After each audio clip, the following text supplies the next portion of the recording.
The top two offenses in the entire CCBL meet up for an Eastern Division showdown in Yarmouth, Massachusetts. It's the YD Red Sox hosting the Orleans Firebirds. Hello and welcome to Red Wilson Field alongside TJ Mathewson. I'm Dana Gray getting set for game number 14 of the summer. The Red Sox and the Firebirds meeting up for the second time this season. Game number 1, a victory for Orleans down at Eldridge Park. That was a real nail-biter. Yeah. Just a difficult ending at the end for YD. Jimmy Govern getting caught in between the base paths on trying to steal third in that 7th inning. YD coming up just short, leaving ahead the tying and go-ahead runs on base, but going to look to take advantage of a ball club that's been doing better but still struggling on the season with just a 5-8 record. The Firebirds lineup today going up against Alec Marsh, the righty from Arizona State.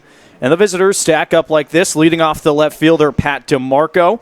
Batting second, J.J. Blade is out in right field. The second baseman, Spencer Steer, bats third. Phil Clark, the cleanup man, the designated hitter. First time the Firebirds have had a new person in that position. Jax Groshans plays first base and bats fifth. Justin Levy will go sixth. Over at third base, the shortstop, Ricky Martinez, bats seventh. The catcher, James Free, he'll bat 8th, and rounding out the order, the center fielder is Brandon White.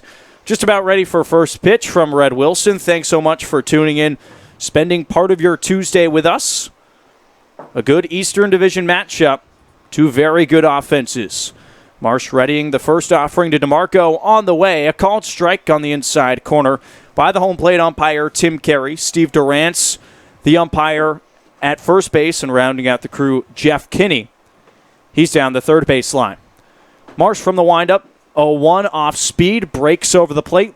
Quickly 0-2. On the leadoff man, Pat DeMarco from Vandy. Marsh really good a week ago, June 19th at Brewster. 4 innings of 1 hit, 2-run ball. That, of course, the 4-4 tie against the Whitecaps. 0-2, that just outside. Off speed once again. A ball and 2 strikes to the leadoff man, DeMarco. Red Sox splitting the doubleheader against the Gatemen on Sunday. Then the second scheduled off day yesterday. 1-2, breaking ball, swing and a miss, strike 3. DeMarco goes down swinging to start off the ball game, and there's 1 away.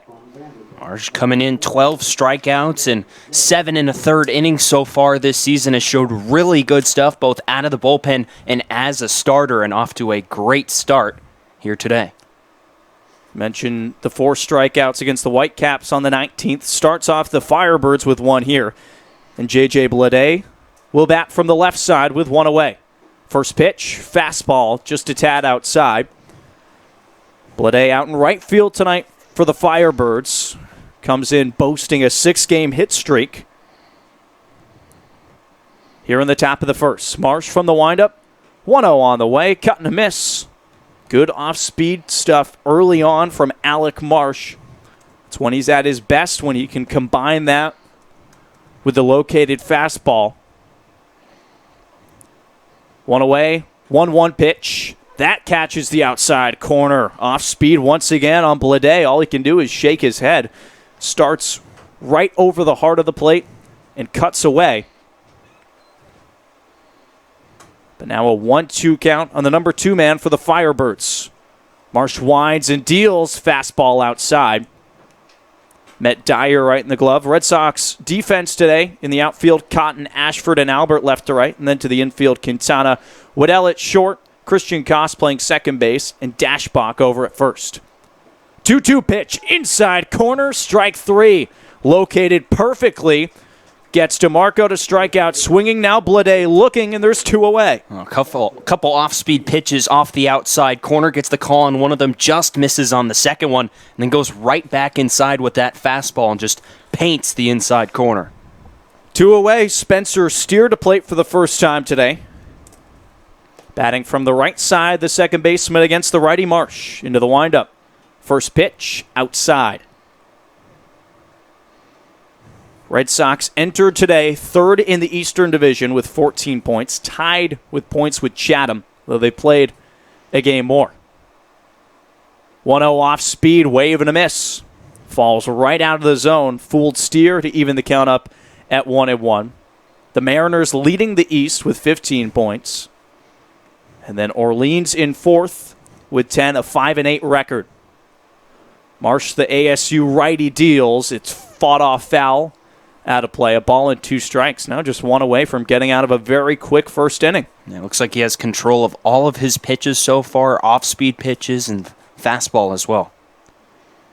Pitch number 13 about to come to Spencer Steer. 1-2 offering on the way. Roped out into left field. That falls in for a base hit. Moving to his right is Cotton. Gets it on a hop. Fires over into second base. A slide from Steer, and he's in with a double. Good hit there for the Orleans Firebirds after their first 2 had gotten away, making a little contact on Marsh. Marsh tries to go back inside with that fastball, but Steer able to get his hands inside, get the barrel to that baseball, and just hook it down the left field line into the corner. Cotton not able to get it in time to hold Steer to just 1 bag. So it looked like Alec Marsh was just going to fly through the first inning, leaves one over the plate, and Steer makes him pay. A runner in scoring position. Still 2 outs, and the designated hitter, Phil Clark, to plate now. Lefty going from the left side against the righty Marsh with 2 away in the first. Initial offering, swing and a miss. Curveball drops low out of the zone. TJ, this is the first time that we've seen a change at that 4 spot in this Firebirds lineup. Logan Wyatt has been entrenched in that spot ever since opening day for Kelly Nicholson. Has been fantastic. A .342 average, 3 home runs, 9 RBIs. 0-1 shot out into center field. Ashford's got a beat on it and makes the grab to retire this side. Steer hits a double off of Marsh, but the 2 strikeouts and the flyout are enough to get out of the inning. We go to the home half of the first. No score between the Firebirds and the Red Sox. You're listening to YD Red Sox Baseball on the Cape Cod Baseball League Network.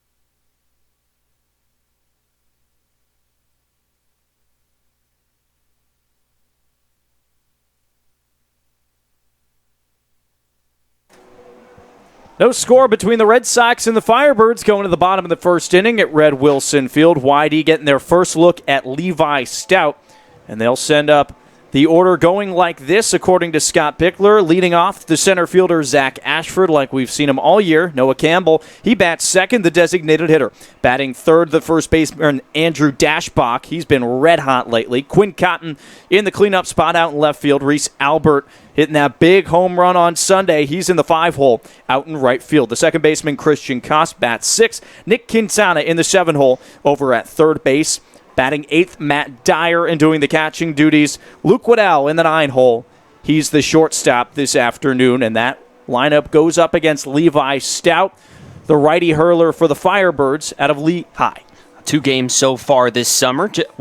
Started one of them, has not allowed an earned run, 5 innings, struck out 4 across just 1 walk. This past spring at Lehigh, 12 appearances, 12 starts, a 3-8 record, an ERA just a touch over 3. Stout recently appearing just for an inning against Wareham just over a week ago. Went 1 inning, just the 1 hit. So the Firebirds get a base hit, a double in the top of the first. Can't bring Steer around. The Red Sox have a chance to strike first here with Zach Ashford batting from the left side against the righty Stout. Deals the first offering, connects with a strike fastball at the knees to begin his outing. Firebirds, a team that's really trying to string some wins together. Just a 5-8 record here in week 2. 0-1 fastball dipping low. Ball and a strike on Ashford. Slight wind gusting out towards left center. It's been changing all afternoon. 1-1, cut on and miss. Off speed, falls out of the zone. 1-2 the count on Ashford.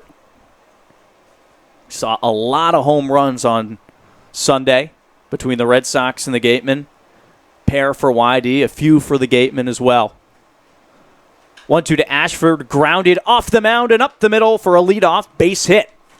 Ashford aboard with speed and no one on for Noah Campbell. Well, that'll extend Ashford's hitting streak to 4 games. Just hits that pitch right back where it came from. Looks like it caught the back side of the mound and got a little extra juice to get out there, catch the dirt, and get into center field for a leadoff single for the Red Sox. Red Sox with the first guy aboard at Ashford, and Noah Campbell will come to the plate. 4 for 15 on the summer. Seen time in and out of the lineup for the first couple weeks of the season. 2 lefties to start it off. Stout comes home, a pitch out, caught by Free. No throw over to first base, an attempt for Ashford. Free doing the catching for Stout. It's the mainstay behind home plate for the Firebirds. Stout sets at the belt, comes home. This one lined out into the gap in right center field. Ashford rounding second. White, the center fielder, just getting to it. Ashford being waved home. He'll score with ease. An RBI double from Noah Campbell, and the Red Sox strike first. Nice to see Noah Campbell jumping all over that pitch. Has been in and out of the lineup so far. He didn't see any time in that doubleheader against Wareham on Sunday, but just jumps all over that pitch from Stout and lines it out to the wall in right center field. And with that speed from Ashford, no problem for him scoring from first. Second RBI of the summer for Campbell. YD up 1-0 in the first inning. Just the 5th time this entire season that they've scored first in those games. They're 3-1 though, so good signs of things to come. And still a runner on second base for Andrew Dashbach to work with. One of the hottest hitters in the Cape right now. Stout fires home the first offering, a little inside. Dashbach first in the Cape with doubles. He's got 4 of them. And a great average as well, a .345 clip. He's been having a lot of fun through these first couple of weeks. Stout glances at second, comes home. This one missing low. 2-0 the count on Andrew. Prime opportunity here for him to do some more damage.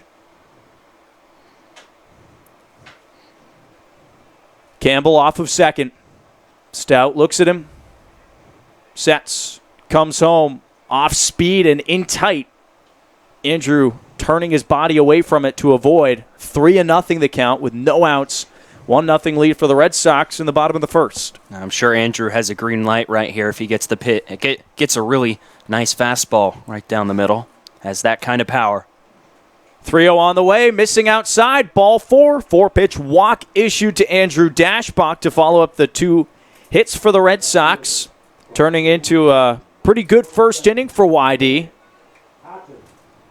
2 aboard with no outs, already a run in, and Quinn Cotton at the plate. This is a guy Stout that came into this game, hadn't allowed an earned run in 2 batters into the game, gives up his first earned run of the summer, and YD hunting for more right here. Talk about hot hitters. Quinn Cotton, surely one of them. Trying to do more damage here. Shows bunt, pulls it back. The catcher Free dropping it momentarily. And Ansley picking it up and making sure that Campbell stays at second.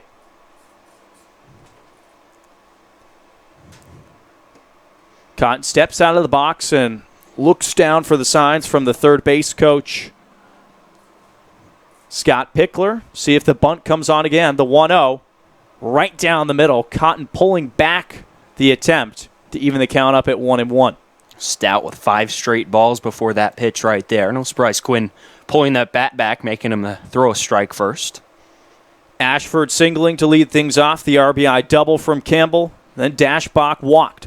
1-1, bunted down the first baseline hard, fielded by Groshans, and he'll run down Cotton and tag him, trying to backpedal, spend a little bit more time, but he does his job, the sacrifice complete. 2 in scoring position for the Red Sox. That bunt was a thing of beauty. Scoots right up the line of dirt, right inside the foul line, down that first base line. Had to make Groshans over there at first field it and give the runners plenty of time to move up a base. Reese Albert batting 5th today, gets his first look at the righty from Lehigh. First pitch, he swings at it and lines it right back up the middle for a base hit. Scoring with ease is Campbell. Holding at third is Dashbox. Throw over to first. Albert back in sliding. Red Sox have a 2-0 lead. Albert coming off of playing hero on Sunday. That go-ahead 3-run shot in the 6th inning against Wareham. Comes right back the first inning today. Lines a single into center field and picks up another RBI. 2-0 Red Sox. Runners at the corners with one away, and Kelly Nicholson wants to speak with his starter. Just 14 pitches, and he's already walked a batter, 3 hits, and given up 2 runs. Red Sox looking for more with Koss at the plate. This is great to see. The Red Sox haven't scored a lot of runs early on in games. Even in that win in game number 2 on Sunday against the Gatemen, that run support came later, late stages in the 6th inning, just the 4 runs. Whitey has really struggled to bring guys across in the first few innings. They jump here on Levi Stout early. Good to see the first 3 batters reaching base. Quinn Cotton laying down a perfectly executed sacrifice bunt, and Reese Albert staying hot, lining one right back up the middle. Doesn't get any easier right here. Christian Koss comes in a .318 batting average so far. He had some important RBIs a few days ago against Katuitt. Could pick up another one right here with runners at the corners. Dashbach on third, Albert on first. Stout comes home, off speed, hanging high. Koss getting ahead in the count with Quintana on deck. Red Sox up a pair early on in the first inning. Righty on righty the matchup with one away. The pitch bounces in the dirt away. Nice job by Free to block it, but it's a 2-0 count. Really seems like Stout starting to pitch around some guys. Only 7 strikes across 9 balls working here in the first inning. 2-0 on the way. Outside, ball 3. Tim Carey with a small strike zone this afternoon, though it's been consistent through the first.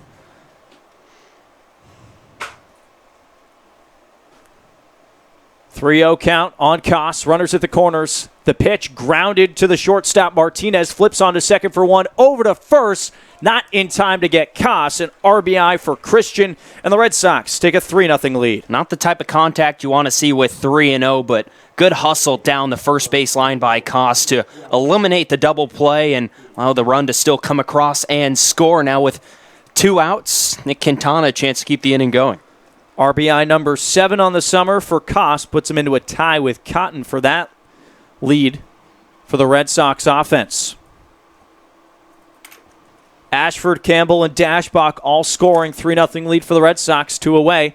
Quintana, he'll watch ball 1 float inside. Control issues early on for Levi Stout, the junior from Lehigh, pitching in just his 3rd game of the summer.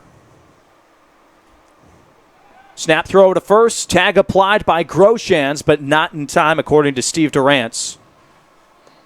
Koss may be trying to swipe that bag and move over into scoring position.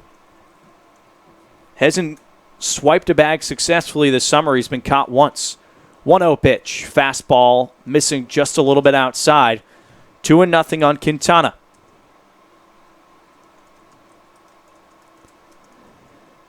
Arizona Wildcats brought the average up over 100, sitting at 161 right now. Still no home runs. Another toss over. Koss back in. Have to think it's only a matter of time until Nick gets a hold of one and sends it out of Red Wilson with the power he's got. 2-0. This one lofted out into deep left field. DeMarco going back. It's off the wall. Koss being waved around third base. Quintana into second. Throw down to home. Not in time. RBI double from Quintana. Oh, he got all of it. And the Red Sox are up by 4. That's great to see. He just misses that home run. Gets just a little bit too on top of that. Too much top spin on that to keep carrying over the wall, but still one hops the fence. Good to see a very nicely struck baseball off the bat of Nick Quintana, and the inning continues here in the first. Koss comes in to score. Quintana now at second, and Matt Dyer becomes the 8th Red Sox hitter to plate here in the bottom of the first. Most runs the Red Sox have scored in a first inning. That 5th one in Nick Quintana in scoring position. Stout offering the first one off speed and away from Matt Dyer. First extra base hit of the summer for Nick Quintana. Hopefully not the last. Especially the way he's starting to see the ball, you surely wouldn't think so. Stout's 1-0. Missing away. Called strike on the outside corner by Carey. Talking about a little bit on Sunday, seeing the ball a lot better, getting it to some more hitter-friendly counts. It's only a matter of time. Hits are going to come. Stout sets, goes into the motions, comes home, off speed, breaks low. Dyer tries to check his swing, and the appeal, Durant says he went around. Now Stout just one strike away from getting out of a first inning he's most likely going to want to forget. Quintana on second base, 1-2 to Dyer, away and low. Whitey hitters are doing a really good job of not chasing pitches out of the strike zone. Really making Stout work for these 3 outs. Pitch count rising. This one about to be number 25 of the game. 2-2 to Dyer. Just outside. Trying to paint that outside corner, but a good eye from the catcher for the Red Sox pushes the count full. 2 outs in the bottom of the first. 4-0 lead for the Red Sox. Payoff pitch, a slow roller down the third base line. Levy will barehand elevate the throw over the head of Groshans. Quintana will come in to score. A costly error from the Orleans infield, and the Red Sox take a 5-0 lead in the first. Levy should have just kept that one in his glove. It was a swinging bunt down the third base line, almost perfectly executed by Dyer. Just such a slow roller. Levy had to come way deep from the hole at third base, and his throw just wild. No chance for Groshans to field that over at first base, and the disaster first inning for the Firebirds continues. Dyer advancing over to second on the error throw. Now all of the YD hitters will plate in the first inning. Luke Waddell, the 9-man. He'll bat from the left side, hoping to extend the frame against Levi Stout, who made a good pitch against Dyer on 3-2. Unfortunate for him that it rolled into a spot that made it difficult for Levy to field. Righty on lefty. First pitch to Waddell. He lines this one out into left center field. Diving is White, and it goes past his glove. Dyer to trot into home plate. Waddell into second. A wide turn. He'll hold there. The Red Sox continuing a 6-pack in the first. Waddell, nice hard line drive out into left center field gap. White just misses it, goes all out on the dive and just comes up short on it. Ball scoots past him all the way to the wall, allowing Dyer to score from second, and the Red Sox have batted around here in the first. Yep, flip that lineup card over. Zach Ashford, he'll come to the plate for the second time, singling right up the middle against Stout to begin the inning. First pitch is away. Love to see your 9-man jumping off that first offering.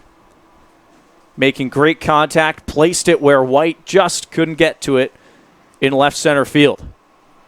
Stout a look back at second, now fires home. This one laced foul. Up and out of play. Ball and a strike with 2 away.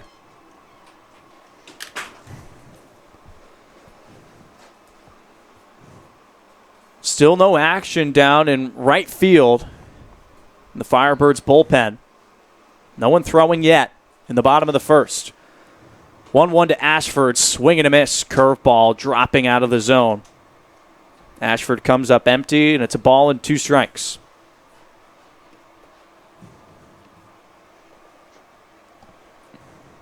Waddell, a hefty lead off of second base. 2 away in the first inning. 1-2 to Ashford, shot right back at the glove of Stout. He knocks it down. A lofty toss over to first, and the side is retired. But the Red Sox put up 6 runs in the first inning to take control of the Firebirds. We go to the top of the second inning. You're listening to YD Red Sox Baseball on the Cape Cod Baseball League Network.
A six-pack for the Red Sox in the bottom of the first to take a stranglehold over this one early on. 6-0 lead for YD over Orleans going into the top of the second inning. Alec Marsh back out to toe the rubber. Struck out the first two batters he faced in the initial frame. Gave up a double to Steer, but got out of the jam, earning an F8 to end that first inning. And it'll be Jax Groshans to start off the second. Red Sox 6 runs off of 6 hits back in the bottom of the first. Commanding lead. Marsh, the righty, deals. Fastball connects in the top of the zone. 0-1 count on Groshans, the first baseman. Usually the catcher for Orleans, but with Wyatt out of injury, to Kelly Nicholson is tapped.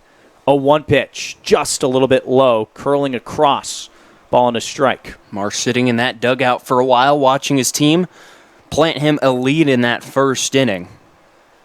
It's got to feel good as a starter to get that run support early on.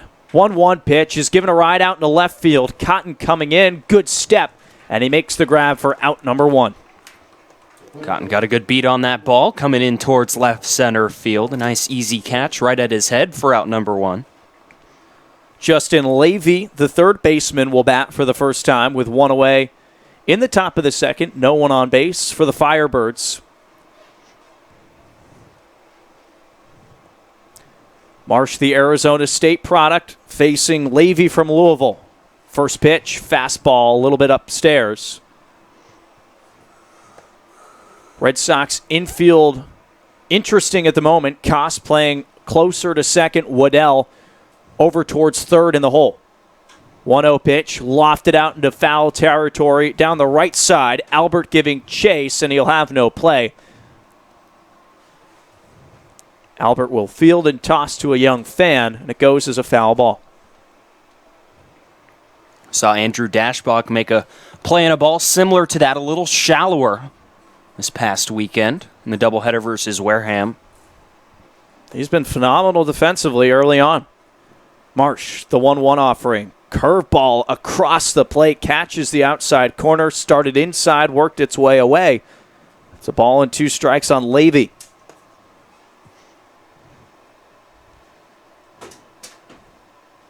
One, 2, upstairs.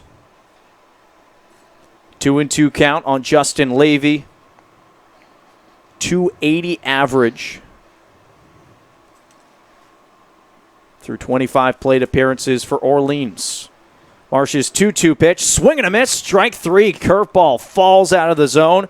Levy comes up empty, third K in just 2 innings for Alec Marsh. Perfectly placed curveball right on the outside corner. Levy trying to go the other way with that one, but the bottom just falls right out of it and swings right over the top of it for strikeout number 3 for Marsh. 2 outs in the top of the second. Martinez, the shortstop at the plate, takes the first one for a strike on the inside. So Marsh can come at you with that curveball with a ton of movement and locate that fastball as well. It's a great 1-2 punch from the windup. 0-1 is shot right back up the middle, a base hit. Ricky Martinez aboard with 2 away. So for the second straight time, Marsh gets the first 2 Firebirds in an inning and gives up that hit. The inning continues. Marsh just not able to knock down that ball, just headed right back towards him off the bat of Ricky Martinez. Fielders playing too far deep in the hole to get that one. James Free will bat from the left side with Martinez on first base. 2 outs in the top of the second inning at Red Wilson Field.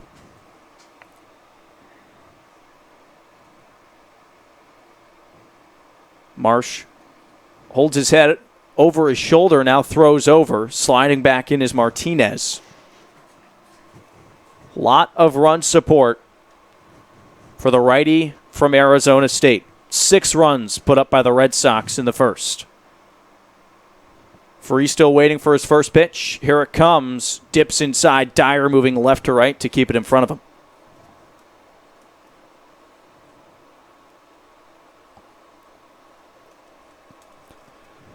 Free, the catcher from Pacific University, digs back in from the left side. A 1-0 count. Another toss over. Not really any velocity from Marsh, just making sure that Martinez is staying honest over at first base.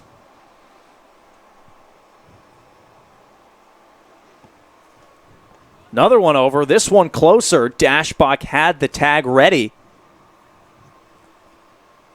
Martinez readjusts and gets ready to extend off of first once again. 1-out count on free. Marsetts comes home. Curveball falling low. Swing and a miss. A lot of these Firebird hitters coming up empty on these breaking balls from Marsh. Yeah, especially the ones that have been placed well, low and out of the strike zone. Looks like such a good pitch either at the belt or at the knees until bottom just falls right out of it. 1-1, cut on miss. Same result. That one might have shaken up Dyer a tad. Might have got caught on the backswing. He caught the baseball, and he's holding it in his glove right now. Scott Pickler to stroll out and have a conversation with his catcher.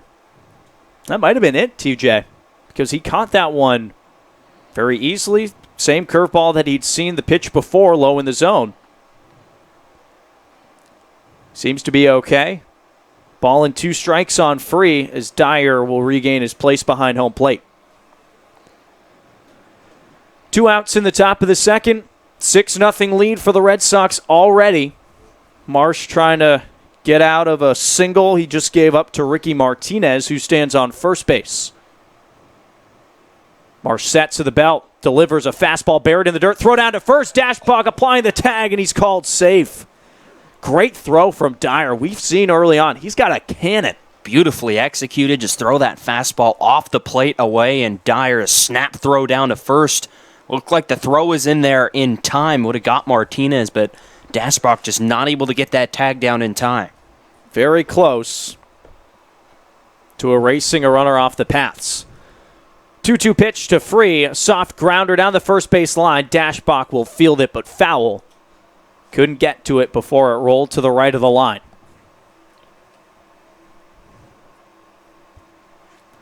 Red Sox batting around the order in the first inning. It was only Zach Ashford who played it twice.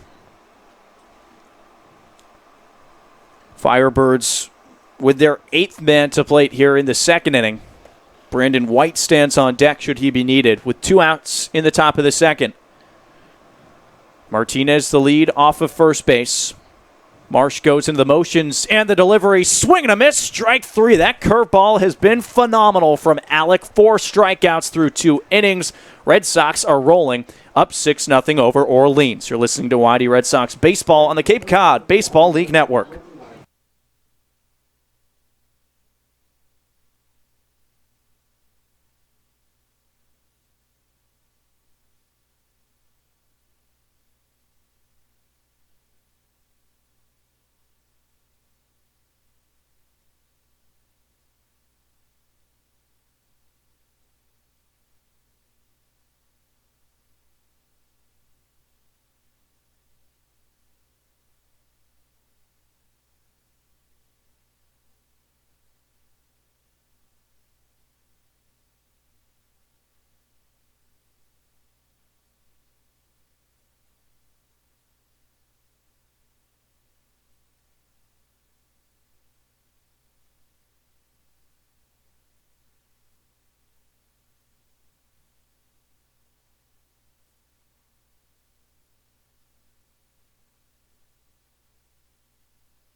The Beach House Grill at Chatham Bars Inn Resort and Spa is the perfect spot for a seaside lunch or evening clam bake. A proud member of leading hotels of the world.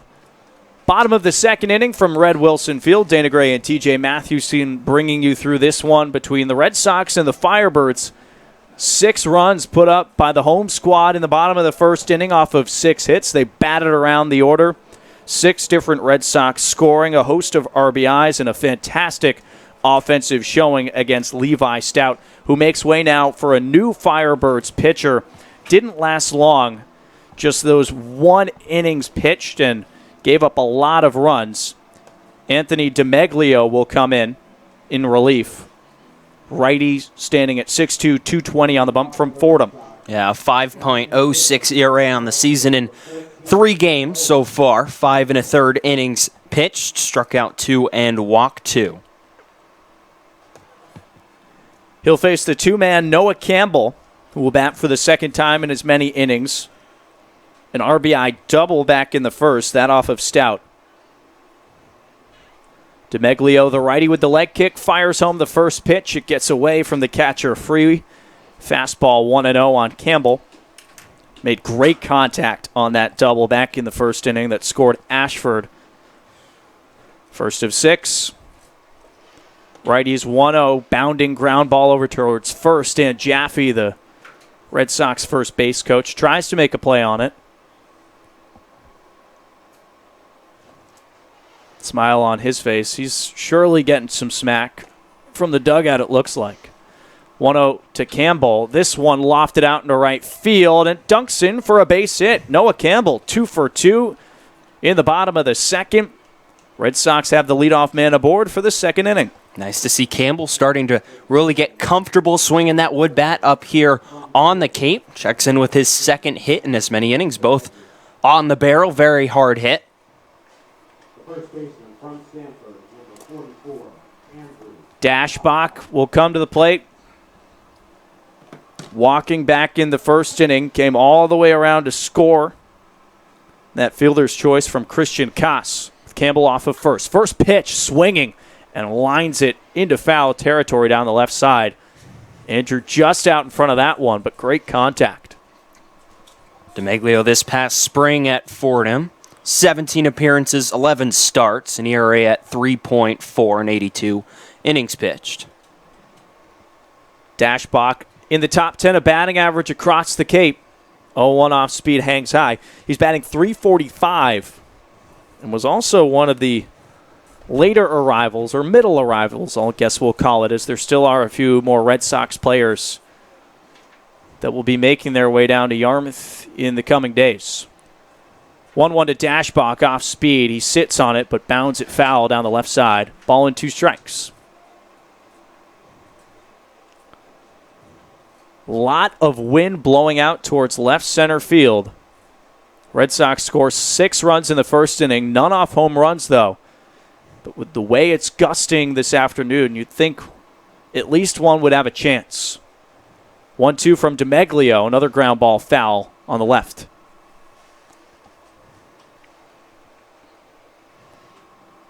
Stout makes his second start for the Firebirds. Just goes 1 inning. 6 hits, 6 runs. Just 4 of them earned, and the 1 walk, no strikeouts.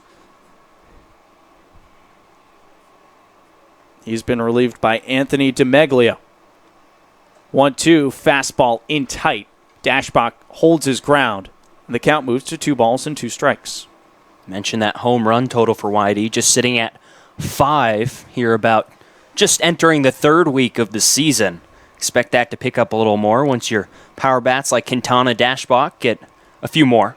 2-2 bounces in the dirt. Campbell was already going. He takes a wide turnaround second. Now heads for third, slides in, and he's safe.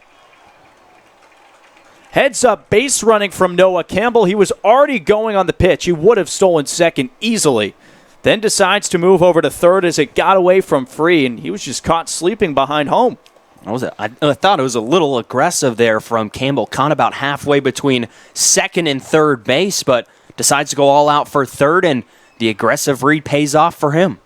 Payoff pitch to Dashbach. He sits on this one and lofts it out into deep left field. DeMarco going back at the track, and that one is way gone. Andrew Dashbach gives it a ride out of the park, and YD is up 8-0.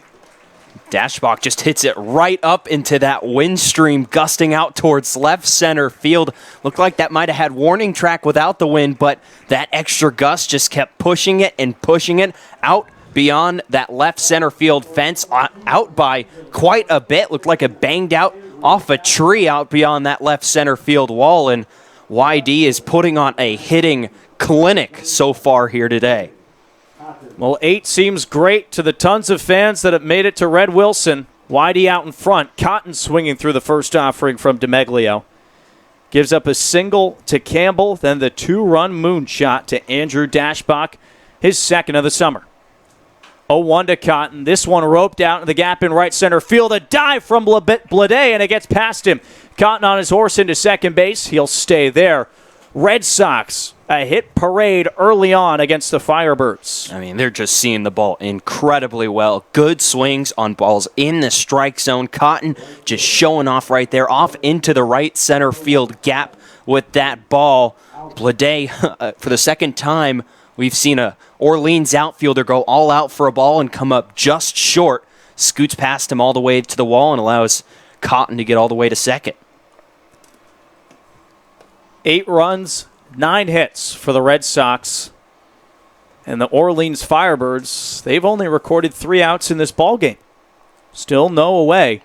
In the bottom of the second, Reese Albert will plate for the second time. An RBI single back in the first inning. Then he was a victim of a Christian Koss fielder's choice. Righty on lefty matchup. DeMeglio fires home away with a fastball to start off Albert. Talked about those late inning heroics from him in Game 2 against Wareham. That 3-run homer that just barely left Red Wilson off the top yellow lip of the fence. Give the Red Sox the lead. 1-0, swing and a miss. Curveball falls out of the zone. You think about that situation, about pretty much any other ballpark besides Red Wilson Field. That's just a fly out to semi-deep left center, but because of the short confines here at Red Wilson, able to get just enough to get that one out of here. Cotton on second. 1-1 to Albert. He flies this one high on the infield. Groshans and Steer both going for it. It will be the first baseman, Jax Groshans. He makes the grab for the first out.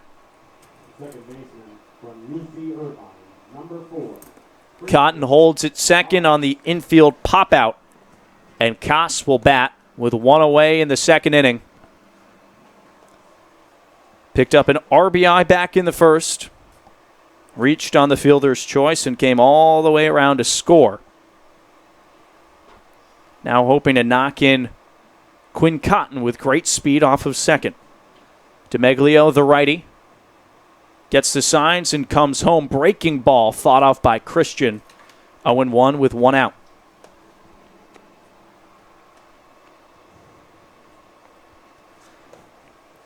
DeMeglio, Connecticut native, plays his college ball at Fordham. His 4th appearance here for the Firebirds in 2018. 0-1 to Koss, off speed, and it doesn't break. 1-1.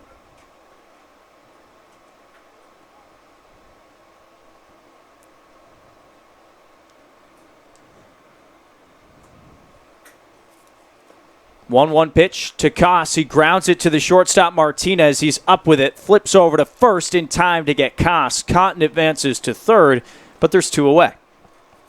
Second straight ball, we've seen Christian just dribble out to shortstop that time, just not quite able to beat out that throw hustling down the line. 2 outs in the bottom of the second inning. 8-0 lead for the Red Sox, and Nick Quintana will dig in. Made great contact in his first plate appearance, an RBI double. First pitch taken for a strike on the outer third. Lone 2 runs scored here in the second for the Red Sox have come courtesy of an Andrew Dashbach dinger to left. 0-1 to Quintana, off speed and stays high. Right at the letters, a ball and a strike on the Arizona product.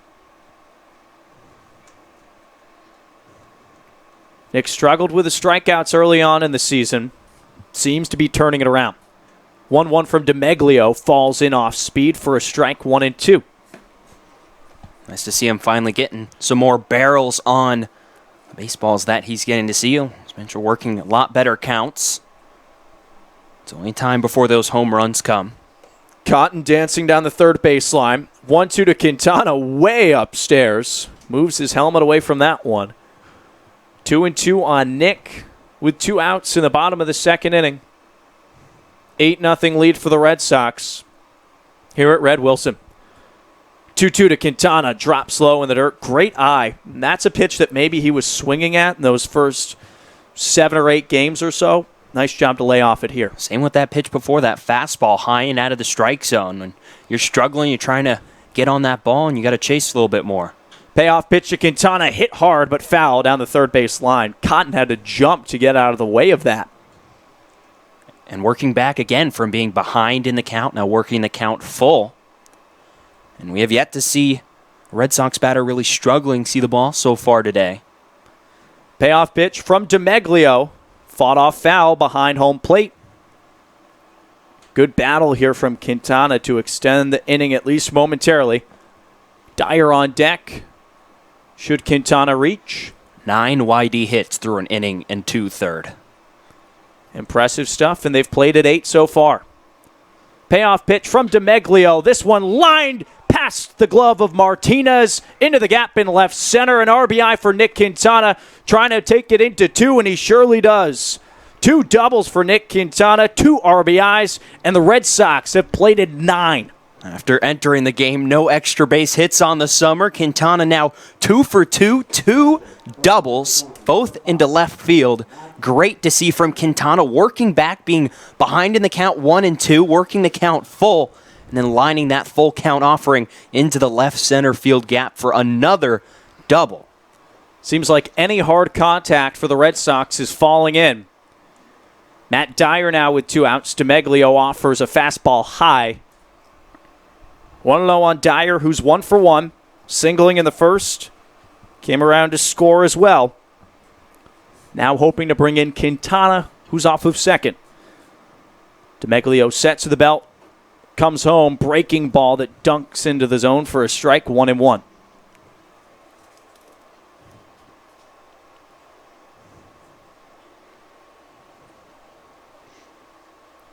DeMeglio glances at second, comes home. This one on the ground to the left side. Martinez up with it. Long throw over to first, just in time to get Dyer to retire the side. But the Red Sox tack on 3 more thanks to an Andrew Dashbach homer. It's been all YD through 2, 9-0 Red Sox. We go to the top of the 3rd inning. You're listening to YD Red Sox Baseball on the Cape Cod Baseball League Network.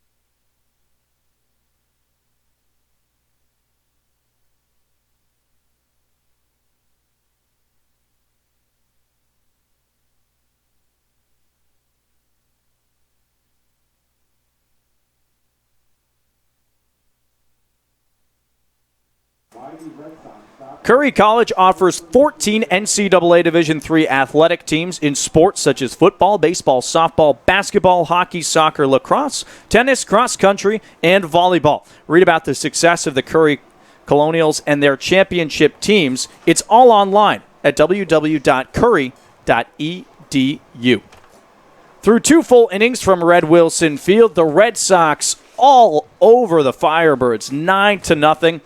On what has just turned into a divine afternoon in South Yarmouth, especially for this Red Sox offense, TJ. Seems like they can do no wrong. 10 hits.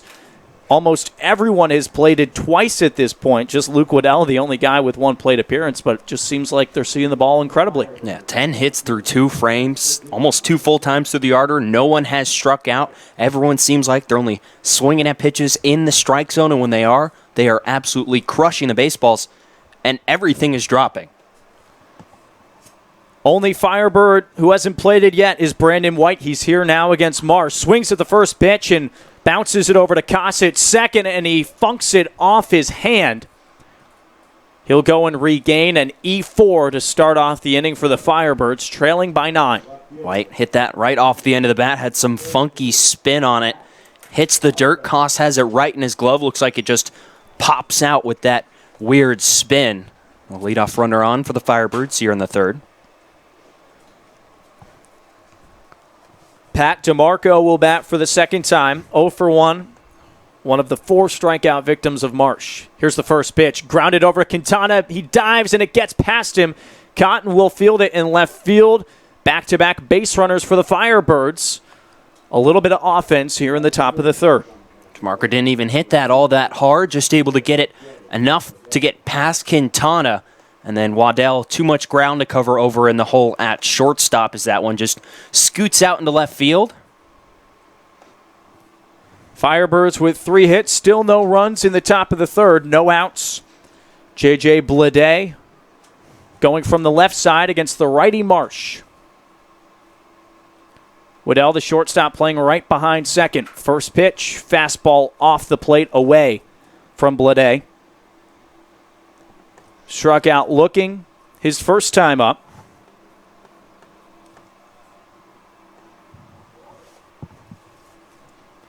Now working with a couple of Firebirds on the base paths. Marsh, 1-0 pitch. Curveball that falls in on the outer third for a strike, 1-1. Back-to-back Vandy to start off this Firebirds lineup. DeMarco, one of the Commodores over at first. Blade at the plate. 1-1, curveball that stays high. Not a bit bizarre. Dyer was ready to get up out of his crouch to catch it. That one might have even fallen in the zone, but just the movement from the catcher forcing the call from Tim Carey. 2-1 the count. Looked like just a miscommunication between Dyer and Marsh. Mentioned had he stayed in that crouch, framed that one well, might have been called a strike, but like Dyer was expecting a high fastball. No outs in the third. First and second. 2-1 to Blade. Fastball buried in the dirt. 3 balls and a strike.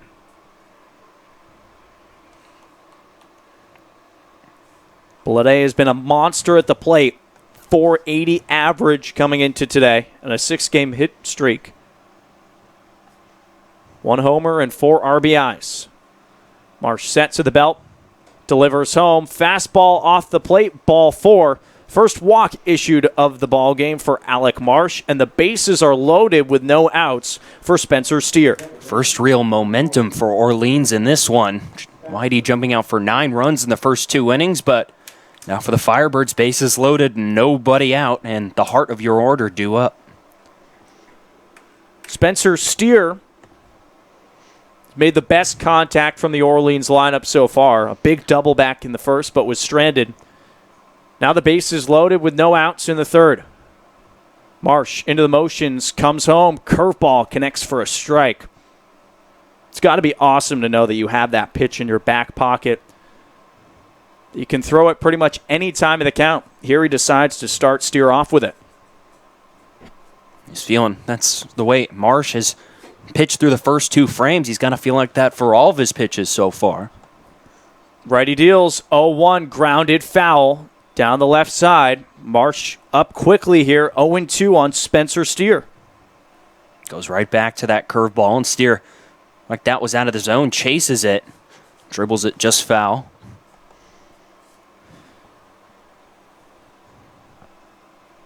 Steer playing his college ball at Oregon. Marsh from Arizona State. No outs. Firebirds have the bases loaded in the third. Marsh's 0-2 pitch is spoiled off to the right side. Good protection swing from Steer.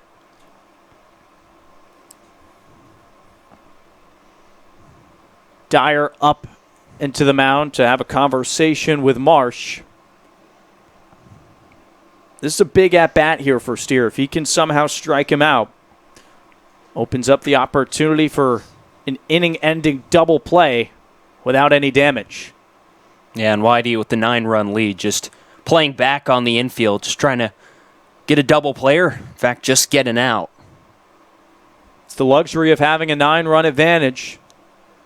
Marsh, 0-2. Line through the hole on the left side. Base hit. Orleans will get on the board. White scores an RBI single for Spencer Steer. It's 9-1 Red Sox. Goes right back to that curveball and hangs it right over the middle of the plate. And Steer, for the second time today, reaches on a base hit. Bases still loaded with Firebirds. Phil Clark will step up. No out still in the top of the third, but Whitey up by 8 runs.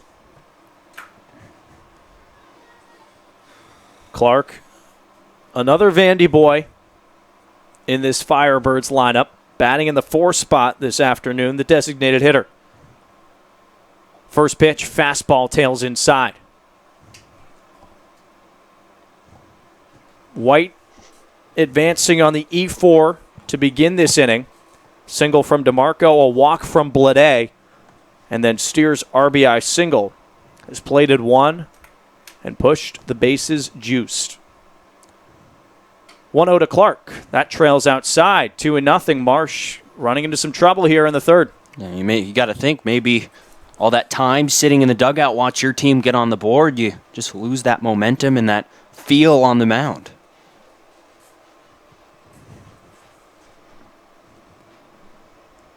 Time called. Matt Dyer will go out to the pitcher's mound. Just try and calm down Marsh. He's got a 2-0 count on Phil Clark. A 9-1 lead for the Red Sox. 6 runs in the first inning. 3 more tacked on in the second.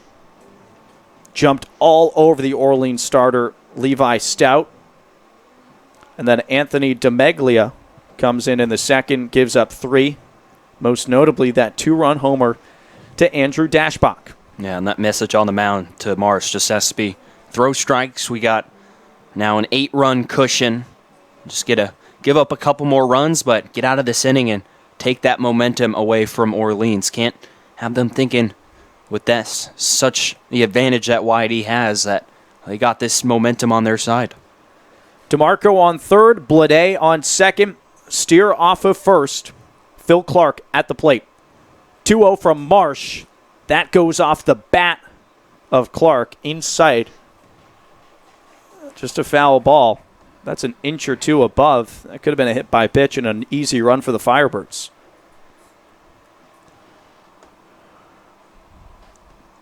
Two and 1 the count on the DH for Orleans. Top of the third, 9-1 lead for the Red Sox. Marsh trying to minimize the damage. 2-1 fastball just inside. Not getting that call from the home plate umpire, Tim Carey. Now he's got to be careful. 3-1 count with the bases loaded. Marsh, the signs from Dyer, agrees.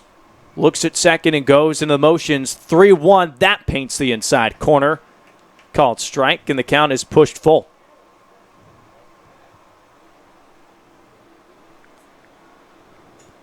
Marsh with 4 Ks through 2 innings of work. Hoping for punch-out number 5 right here on Phil Clark. From the stretch. Payoff pitch, curveball, swing and a miss, strike 3. Clark goes down, a big-time K for Alec Marsh, and there's 1 away. A couple of fastballs, a couple pitches before, right on the inside corner, then goes back to that curveball. Drops it down out of the strike zone, and Clark couldn't hold up on that swing, goes chasing after it. Jax Groshans will come up with 1 away in the third. Bases still loaded. The returnee for Orleans batting .243 through 11 games. 6 RBIs so far, hoping for a couple more here with the bases loaded. Red Sox up by 8. Marsh starts him off speed, swinging strike from Groshans.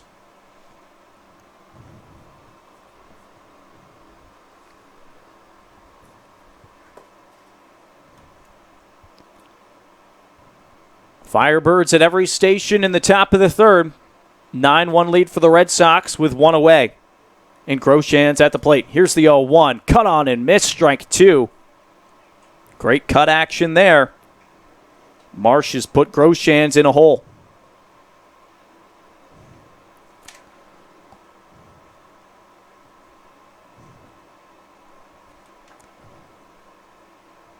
Groshans back in the box. Marsh hoping for back-to-back Ks.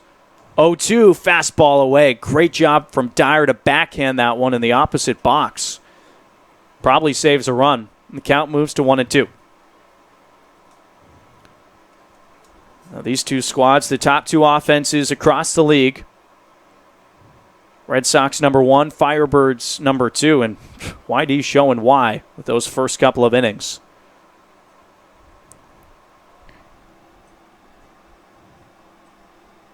Groshans digs back in, bases loaded. Marsh's 1-2, swing and a miss, strike 3. Back-to-back Ks for Alec Marsh, and it's the curveball again, no surprise. 2 away, bases still loaded. Great job from Alec Marsh to pitch out of trouble so far. That visit on the mound, so important, just having him go right back after these hitters. That stuff you had in the first 2 innings, they couldn't hit it. He's gone right back to it and racked up strikeouts number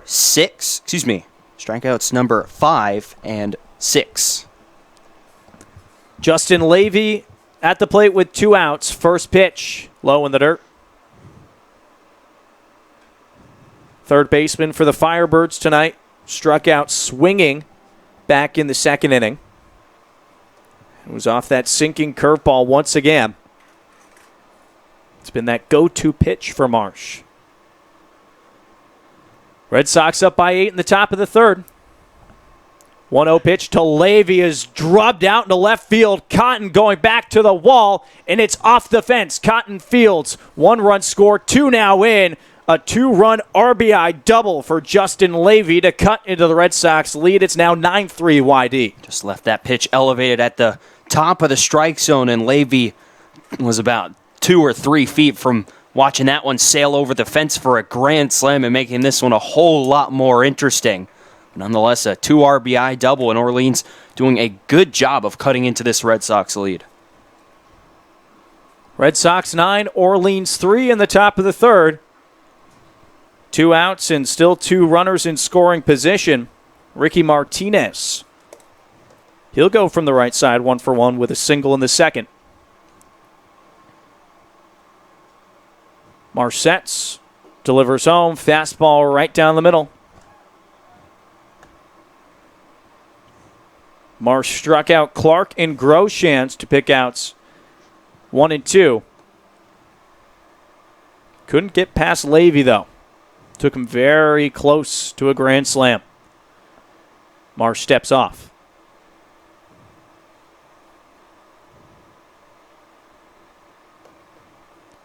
Just the second start of the summer for Alec Marsh. That lone one coming in a 4-4 tie against the Whitecaps a week from today. 0-1 is fought off out of play to the right side. Inside out swing from Martinez, and he's in a hole, 0-2. That start, he went just 4 innings, gave up 2 earned runs. So far, 2 2/3. Orleans have put up 3. 2 outs, second and third. Marsh, his 0-2 pitch. Swing and a miss. Strike number 3. Make it 7 Ks for Alec Marsh, the righty. But Orleans does get on the board. They plate 3 to respond to the Red Sox. It's 9-3 YD as we go to the bottom of the third. You're listening to YD Red Sox Baseball on the Cape Cod Baseball League Network.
Home half of the third inning at Red Wilson Field, 9-3. The Red Sox lead it over the Firebirds. An offensive explosion through the first couple of innings. Luke Waddell will lead things off against Elijah Herrick, the third pitcher to toe the rubber for Kelly Nicholson's club, coming out of Duke University.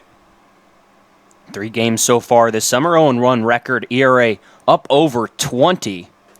Starts off Waddell with a fastball right down the middle. Just 4 innings pitched, 1 strikeout across 2 walks. 0-1 to Waddell is grounded over to the right side. Steer the second baseman up with it over to first. 4-3 to begin the third. First time an inning has not been started with a YD base hit. Ashford leading off the first inning with a single, and Noah Campbell leading off the second with a single, but Waddell out to start the third. Zach Ashford will step to the plate for the third time in as many innings. Facing the righty Herrick. Here's the pitch, fastball well away. Tell you what, TJ, if this goes on at this pace, Zach Ashford's going to get a little tired. Be 9 plate appearances if we play 9. 1-0 is a sharp grounder over to the left side. Martinez shortstop up with it and fires over to first. Couple of quick ground outs. A much better inning so far for Orleans. Would wear out the path between the YD dugout and home plate. Quite thin, might have to get some new grass. Though so far a good relief performance from Elijah Herrick. Couple of ground outs in the bottom of the third. And there's 2 away. Noah Campbell up at the dish from the left side. 2 for 2. RBI double in the first. And a single to start off the second. He'll take strike 1 right down the middle. So Herrick, the Duke product, 6'3", 210 on the bump. Next offering is a soft grounder down the third base line. It trickles foul. Levy waited for it, and Campbell will have to come back.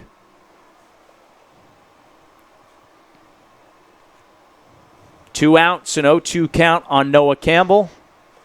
In the bottom of the third inning, Andrew Dashbach back out. And Campbell is back. And that's just nice teammate camaraderie right there. There's no reason that Andrew has to go all the way and make that little reach. But, you know, it's the little things between a club that this team's, they're starting to gel. They like hanging out with each other. It's fun when you're winning. 0-2 bounces in the dirt, ball and 2 strikes. Never gotten to talk to Andrew, one of the nicest guys you'll ever meet. Guy that you want to root for, and you can root a lot for him considering the way that he's been hitting the ball lately. 2-run homer back in the second. His second in a week in a Red Sox uniform. Here's the 1-2 pitch to Campbell. Drifts outside, 2 balls and 2 strikes.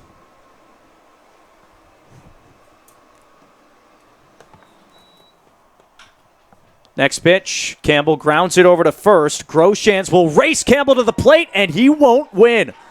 Noah Campbell showing off the wheels down the first base line. The inning continues with a base runner for the Red Sox. Well, after stinging the first 2 balls in his first 2 plate appearances, that one doesn't get all of it. Dribbles a routine grounder up to Groshans at first, but a little lackadaisical. Running over to first to tag the bag, and Campbell showing off the wheels, hustling down the line. The inning will continue. Dashbach will come up to the plate. The 2-run homer in the second. Also came around to score after he walked in the first inning. Batting with Campbell on first, 2 outs. First pitch, fastball away. Herrick got Waddell and Ashford both to ground out. He got the same result for Campbell, but he beats it out to reach for an infield single. 1-0 to Dashbach, bounding grounder to the shortstop Martinez, and it takes a funky hop into the outfield. Just been that kind of day for YD batters. That one looks like a routine ground ball. It'll bounce right to Martinez at short, but looks like it hits something in the infield and takes a wild bounce over his head and into left center field for a base hit. Dashbach now reached all 3 times so far in 3 innings. And you can't really fault Herrick for any of these base runners. I mean, he's come in to relieve DeMeglio, who ran into trouble in the second. He's induced 4 ground balls. 2 of them were fielded correctly The last two have allowed the Red Sox base runners to reach. It's Campbell off of second, Dashbach off of first, and Quinn Cotton at the plate. Righty on righty matchup. First pitch stays high. Perfect sacrifice bunt laid down from Cotton back in the first inning, right down the first base line. Then doubled in the second inning, also scored. 1-0 pitch from Herrick, buried in the dirt. 2-0 to the cleanup man for the Red Sox. Picture perfect day at Red Wilson Field. A lot of fans out here to see these offensive fireworks from YD. Here's the 2-0 pitch. It runs in tight on the hands of Cotton. Now a very favorable count for the Grand Canyon kid. 3-0. Might have the green light here, especially in a 6-run ball game. First and second for the Red Sox. Herrick sets at the chest, comes home with a fastball that connects on the outer third. 3 balls and a strike on Cotton with Campbell on second, Dashbach on first. Here's the pitch, slicing foul into the stands. Good job from Herrick to battle back in this count against one of the best hitters on the Cape.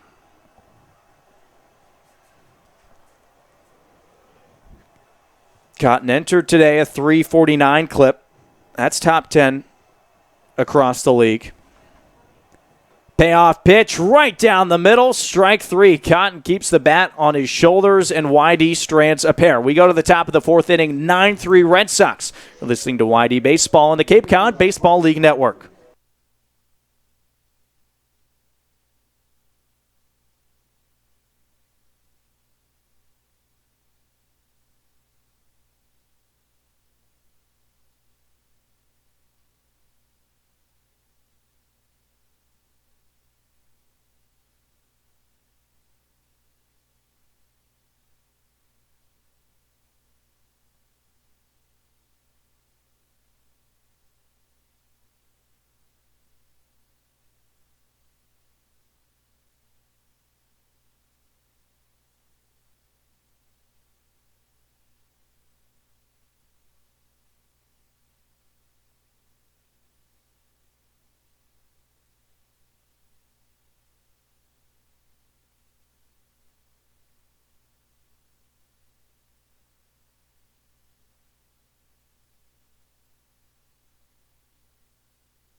Cape Cod Healthcare is the leading provider of healthcare services for residents and visitors of Cape Cod with 2 acute care hospitals and more than 450 physicians. For more information, please visit capecodhealth.org.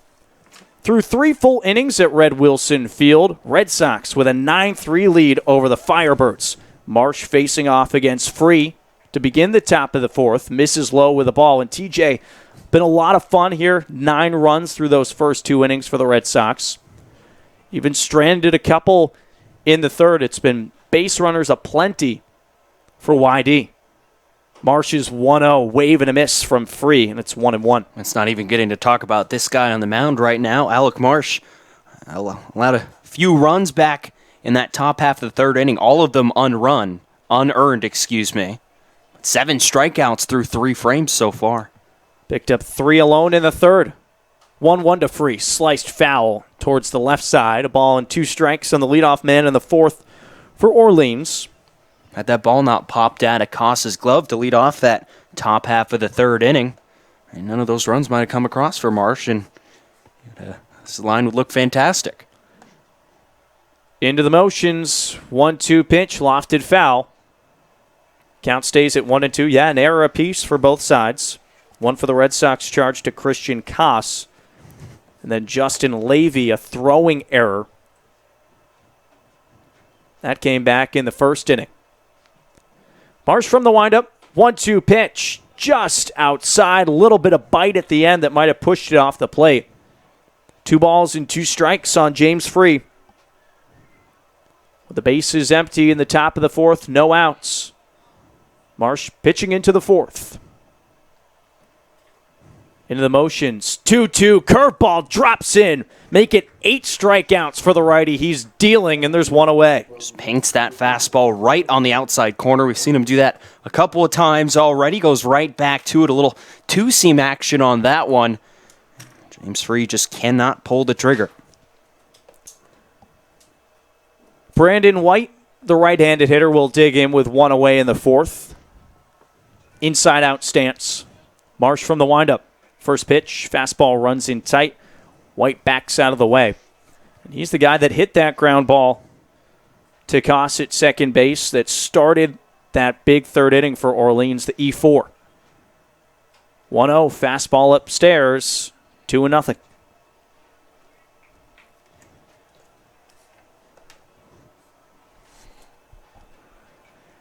Righty on righty matchup in the 4th inning.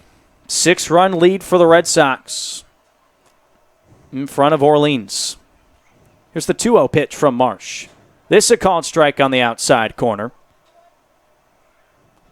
3 other games underway across the Cape. 5-4 lead for the Whitecaps over the Braves at Stony Brook. 2-1 pitch, hard grounder over to short. Waddell moving to his left, corrals it over to first, not in time to get the speedy White. He beats it out for an infield single and reaches for the 2nd straight time. It's just a bit of hesitation in the process of getting that ball off the ground and getting it out of his glove. Luke Waddell just not able to get it over to first in time.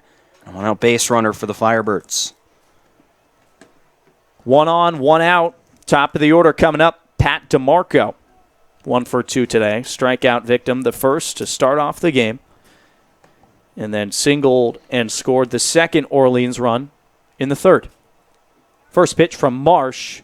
Just fought off down the line. Dashbach fields it and can't apply the tag. That was bizarre. It looked like it was rolling actually in foul territory for a moment. Might have hit a rock and bounced to the left of the line, and Andrew was late to react. And by the time he gets over and fields that ball, not enough reach to get DeMarco running down the line. Another bad break for the Red Sox. Back-to-back infield singles for the Firebirds in the 4th inning. Trying to follow up those 3 runs they put up in the 3rd and chip away at this big Red Sox advantage. J.J. Bleday from the left side with 2 aboard and 1 out. Marsh from the stretch now comes home. Swing and a miss from Bleday. Right fielder for Orleans. Struck out looking in the 1st, walked and scored in the 3rd inning. Hoping to turn this into an inning for the Firebirds. Marsh, 0-1 delivery, wave and a miss. Quickly 0-2 on the 3-man. Bleday carrying in that extended hitting streak into this afternoon. 6 straight games for the Firebirds. Hit right here would probably earn him an RBI as well. Speedy White on second base and DeMarco off of first. Throw over. Dashbach applying the tag, but not in time.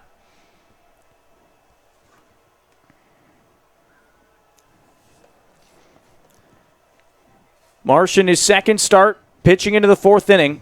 He's tossed 70 pitches, 48 of them strikes, 22 balls. He's got an 0-2 count on J.J. Bleday. Here's the offering, just nicked foul, and that one caught Dyer. He keels over in pain. Gets back up quickly, just wants to walk this one off. Scott Pickler back out of the dugout for the 2nd time to check on his catcher. Looks like that one comes back and hits him right back there in the heel where there's no padding. Look, Dyer's reaction, that one hurt quite a bit. Bleday just getting a piece of it to stay alive in the count.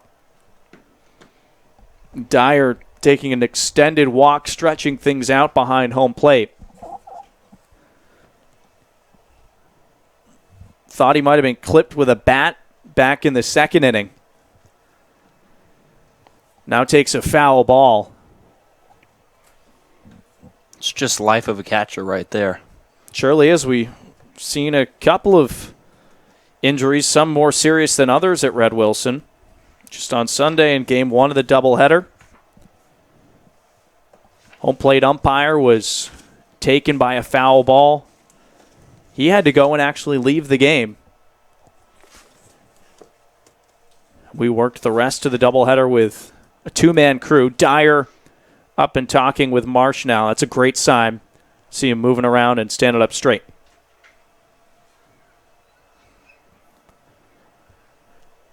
Nine 9-3 Red Sox in the top of the fourth inning. One out. Runners on first and second. It's White at the middle bag. DeMarco just hit an infield single to reach first. And J.J. Blade in a hole, 0-2. Dyer gets a nice appreciation applause from the crowd here at Red Wilson as he heads back into the crouch behind home plate. Marsh an 0-2 count on Blade. Winds and the pitch. Lofted out into left field. Cotton running towards the line on his horse towards the foul marker. Reaches up and makes the catch on the run. Nice snag from Quinn Cotton to record out number 2. Looked like Cotton almost overran that ball heading towards the left field corner, but at the last second just reach it up and snatches it out of the air behind his head. He's been spectacular in the field so far this season for YD, and that's now 2 down. I mean, there's just so much speed in that outfield, specifically in left and center. Ashford can cover a lot of ground. Cotton out and left. Now 2 away.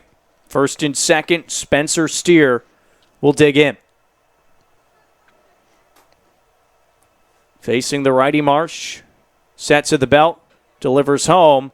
That nabs the outside corner. Good way to start the at-bat against Steer, who's 2 for 2. Doubling in the first and an RBI single that came in the first, plating that initial Firebirds run. Marsh, a couple looks back at second. Now comes home. Bounces a fastball in the dirt. A ball and a strike on the 3-man for Orleans. Elsewhere around the Cape, Mariners out in front 5-2 over the Kettleers. And the Harbor Hawks with a 1-0 lead over the Gatemen in the bottom of the first. Top 2 teams in the West battling. 1-1 from Marsh. Off speed, drops in, perfect. Ball and 2 strikes. Now just 1 away from getting out of the jam.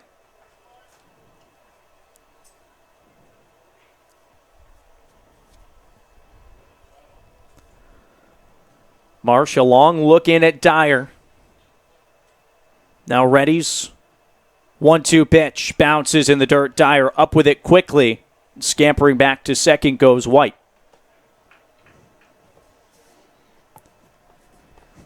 Wind gusts have really picked up here in Yarmouth. Flagpole out over by the scoreboard in left center.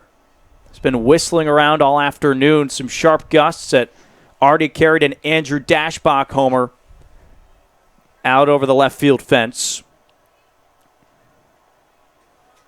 2 on, 2 out. Dashbach steps off, throws over. Koss late applying the tag and getting to the base. Free back safely.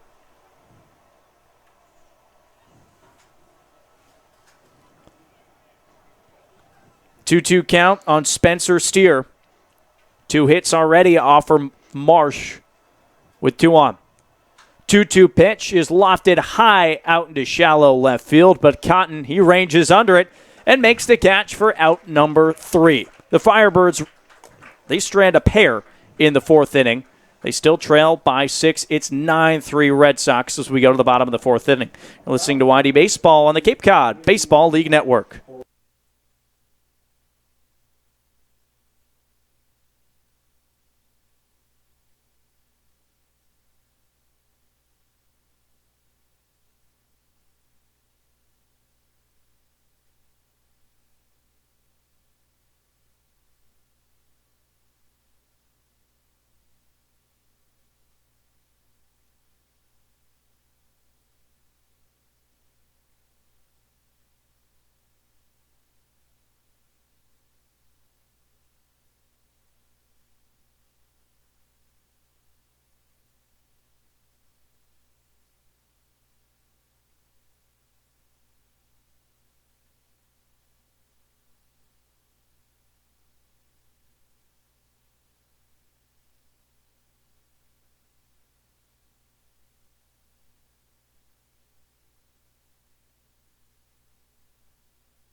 Wicked Thrift and Pop Rock Vintage is located at 533 Route 28 in West Yarmouth, Mass. They are one of the top 10 thrift stores in Massachusetts and is the only clothing resale store on Cape Cod that buys your clothes outright. Stop in and check out their fun selection today. Bottom of the fourth inning from Red Wilson Field. Red Sox well out in front of the Firebirds, 9-3. It's been a fun one in Yarmouth. Red Sox offense, one of their best showings of the season. And Reese Albert will start off the fourth inning. First pitch he sees is a fastball high. 1-0 with no one on base. No outs, just starting off this fourth. Next offering taken high for a ball.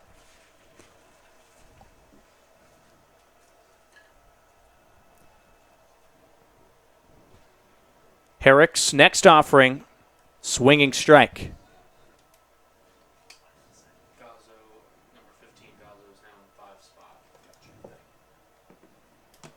2-1 from Herrick.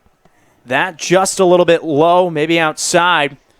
3-1 on Albert.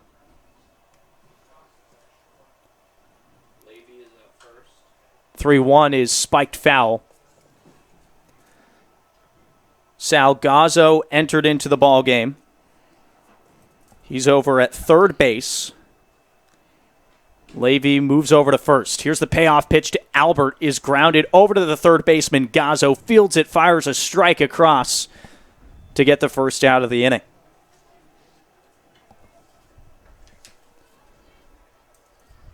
So one away now in the bottom of the fourth. 9-3 lead for the Red Sox. And Christian Koss will dig in against Elijah Herrick, pitching in his second inning. He's the first of three Firebirds hurlers to actually pitch more than one frame. Righty from Duke. First pitch to Koss. That's low.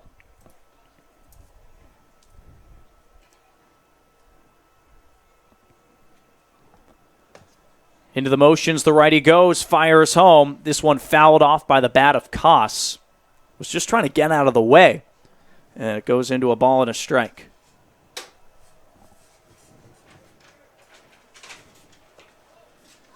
1-1 pitch to Koss. Here it is. Curveball that falls outside. 2-1.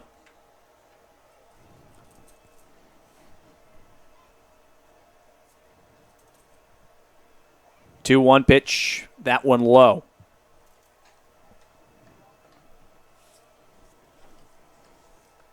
Koss looking for his first hit of the day.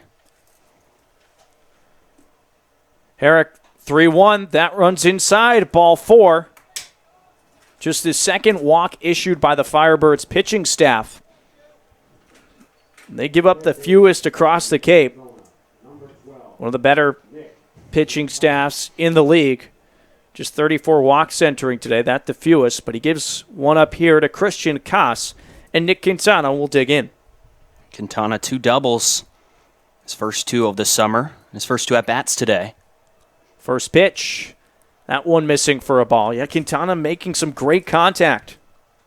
Obviously the 2 doubles, 1 RBI, scored a run back in the first. Was left stranded in the second. But seeing the ball real well. 1-0 to Quintana. He flies this one out in the left field, and it falls in for a base hit. Koss will hold at second base. Nick Quintana, 3 for 3. Who's hotter than Nick Quintana right now? Really struggled that first week. Picked it up a little bit during the second week, and now Nick seems like he is very comfortable up there at the plate. 3 for 3 days so far. 1 out in the bottom of the fourth inning. Red Sox with more base runners. Matt Dyer will come up after Free goes out to chat with Elijah Herrick. He pitched a pretty good third inning. Did have runners on first and second like he does right here. Was able to get out of the jam, getting Quinn Cotton to strike out looking. Now facing Dyer in the same situation. Duke righty fires home. This one bounced over to shortstop onto second for 1. Not in time to get Dyer at first. A fielder's choice. 2 outs. Runners on the corners for the Red Sox. Good hustle by Dyer down the line. Able to beat that one out. Pretty routine for the Martinez at short. Just couldn't make the play. Luke Waddell to bat for the third time this afternoon. In the bottom of the fourth inning, 9-3 Red Sox, 6 runs in the first, 3 in the second. Waddell hit an RBI double back in the first inning, and he's 1 for 2. Short lefty digs in against the righty Herrick with runners on first and third. Initial pitch right down the middle for a strike.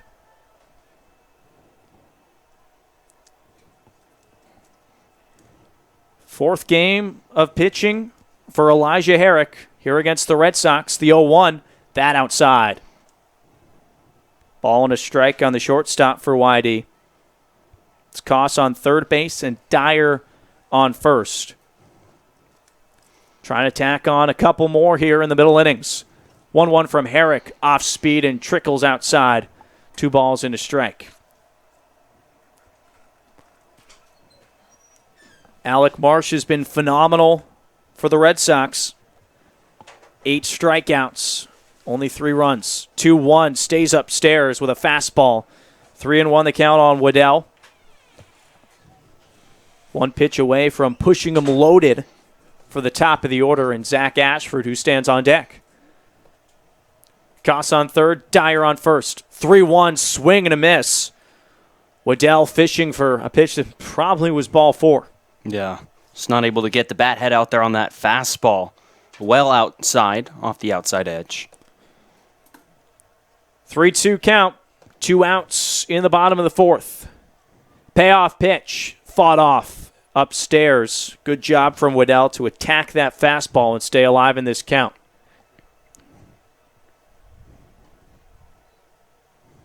Infield at normal depth for Orleans. Center fielder White shaded a tad to his right. Payoff pitch to Waddell is sliced high into left center field. DeMarco under it and will make the grab for out number 3. The Red Sox strand a pair once again. We go to the top of the 5th. It's 9-3 YD. You're listening to YD Red Sox Baseball on the Cape Cod Baseball League Network.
The Red Jacket Resorts is your place for all family fun. With numerous locations located around the Cape, you will find the perfect fit for your vacation. Visit redjacketsresorts.com for all their locations and availability.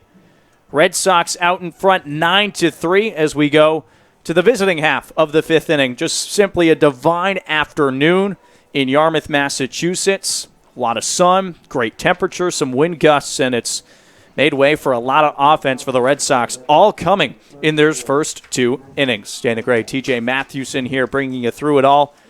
Thanks so much for tuning in to us all season long.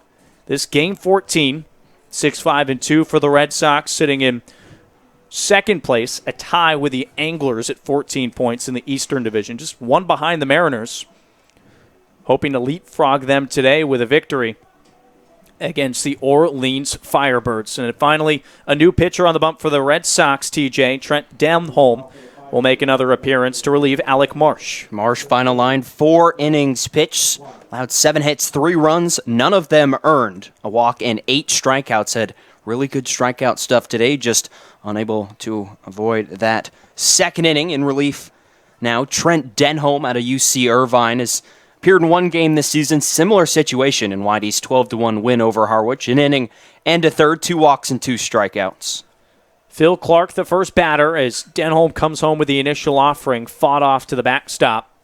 0-1 on the leadoff man here in the 5th inning. Phil Clark, who's 0 for 2. He lined out to Ashford to end the first inning, and then one of Marsh's 8 strikeout victims. 0-1 on the way. Little bite at the end, but it stays outside. Ball and a strike. Clark, one of 3 Vanderbilt Commodores in this Firebirds lineup. Denholm the leg kick and comes home. Swing and a miss. Great breaking ball falling out of the zone that fooled Clark. Waddell shaded towards second base as Denholm goes into the motions. 1-2, swing and a miss, strike 3. Denholm gets him on the curveball, and there's 1 away. Now 9 strikeouts for Whitey pitching through just 4 1/3. The first 8, the right arm of Alec Marsh. Now Trent Denholm, great start here in the 5th, his first strikeout of the evening. 1 away in the 5th for pinch hitter, Groshans has been taken out of this ball game. Salgozo in there, shows bunt and hits it hard into foul territory down the left side.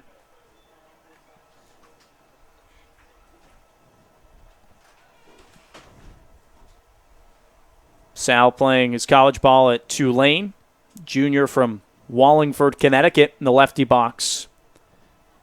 0-1 count on him. Denholm from the windup delivers curveball that breaks outside. 1-1 the count.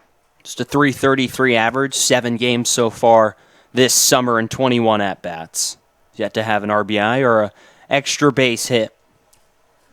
Here's the 1-1 pitch. That a little bit too low. 2 balls and a strike with 1 out. No one on base in the top of the 5th inning. Firebirds had 7 hits off of Marsh. Could only bring across 3 runs, though. Here's the 2-1 pitch from Trent, giving a ride out the right field line. Foul ball, 2-2 count. And Denholm, a guy that you think could really turn into a solid middle inning reliever for the Red Sox. A lot of these starters are probably not going to go past 5 innings. Here's the 2-2 pitch. Swing and a miss, strike 3, but drop third. Strike Dyer with it over to Dashbach. Back-to-back Ks to start the outing for Denholm. A couple of great off-speed pitches located down and out of the strike zone, able to get these Firebirds hitters to go chase right after it. And a couple quick strikeouts for Denholm starting here in the 5th. Now 10 strikeouts by the Red Sox pitching staff. And Justin Levy to plate, hoping to salvage something in the 5th inning. His Firebirds trail the Red Sox 9-3. Denholm from the windup fires home a fastball on the outer third for a strike. Great second start from Alec Marsh. Whitey's starting to find a rotation, it looks like, here in Game 14. The 0-1, that low.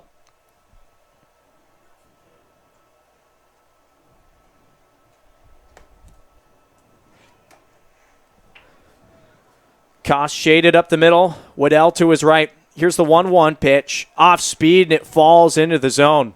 Boy, the motion on that one's just fantastic. Looks like it's going to fall off the plate to a righty hitter, then cuts back in. Now, Denholm just 1 strike away. Here's the 1-2 pitch to Levy. Fights it off to the backstop. Count stays at 1-2. Surprised he didn't go back to that same pitch he struck out the first 2 batters of this frame with. I think we might see that right here. 2 outs in the top of the 5th inning. 9-3 lead for the Red Sox. Denholm, the righty reliever, working against Levy. 1-2 pitch, just nicked foul. And this one keels Dyer over once again. He's up and at him a lot quicker, though. Shaking around. Tough afternoon for Matt Dyer behind the plate. He just can't catch a break. Give him credit. Every single time he's dug right back in, as I'm sure he's about to do so, working with the righty Trent Denholm from UC Irvine. Teammates with Christian Koss at school and on the Cape.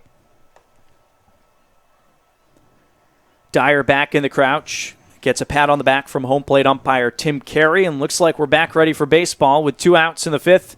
Base is empty. And the 1-2 pitch to Levy.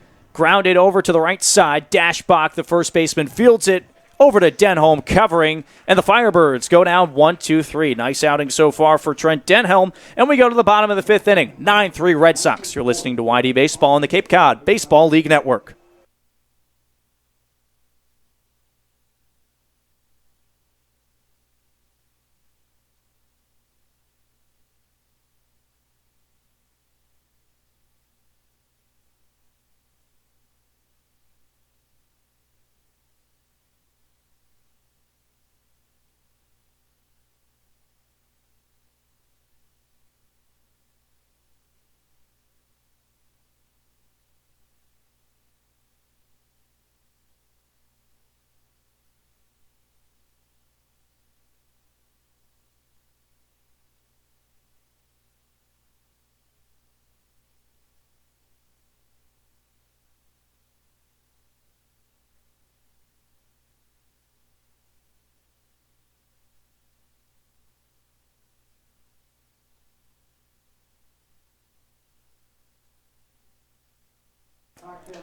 Cape Cod 5 is your local and trusted bank that can help with any banking needs. With branches located around Cape Cod, you can put banking to ease. Visit CapeCod5.com today to find out a branch nearest you. Bottom half of the 5th inning, all Red Sox so far this evening. A beautiful Tuesday evening for baseball here in Yarmouth, Massachusetts. 9-3 the score in favor of the hometown Red Sox. Zach Ashford to the plate for the 4th time today will foul the first pitch straight back. 0-1 the count. Elijah Herrick still out on the mound for the Orleans Firebirds in relief of Levi Stout, the starter, and Anthony DeMiglio combined to give up 9 Red Sox runs in the first 2 frames. Next pitch right over the heart of the plate for strike 2. No balls and 2 strikes, the count to Ashford. A single back to lead off this ball game, came around to score, and then a couple of ground outs to follow that. Out of the windup, here's the 0-2. Fouled straight back by Ashford again. Herrick's been really good coming in for these last couple of innings. After you mentioned Stout and DeMaglio had a lot of trouble with this Red Sox lineup, Herrick's been the only guy that's kept him off the scoreboard. Here's the 0-2 again. Way outside. Looked like that slipped out of the hand of Herrick. Airmails it all the way to the backstop. Catcher free behind the plate, not able to get a glove on that. 1 ball and 2 strikes, now the count on Ashford. I guess that's the benefit of getting ahead of a hitter. You can just fly one out to the backstop. So wind in the 1-2. Strike 3 called on the outside corner. Ashford couldn't believe that. He thought that was well off the outside corner. He has a couple words for home plate umpire Tim Carey as he walks back to the dugout. And there's out number 1.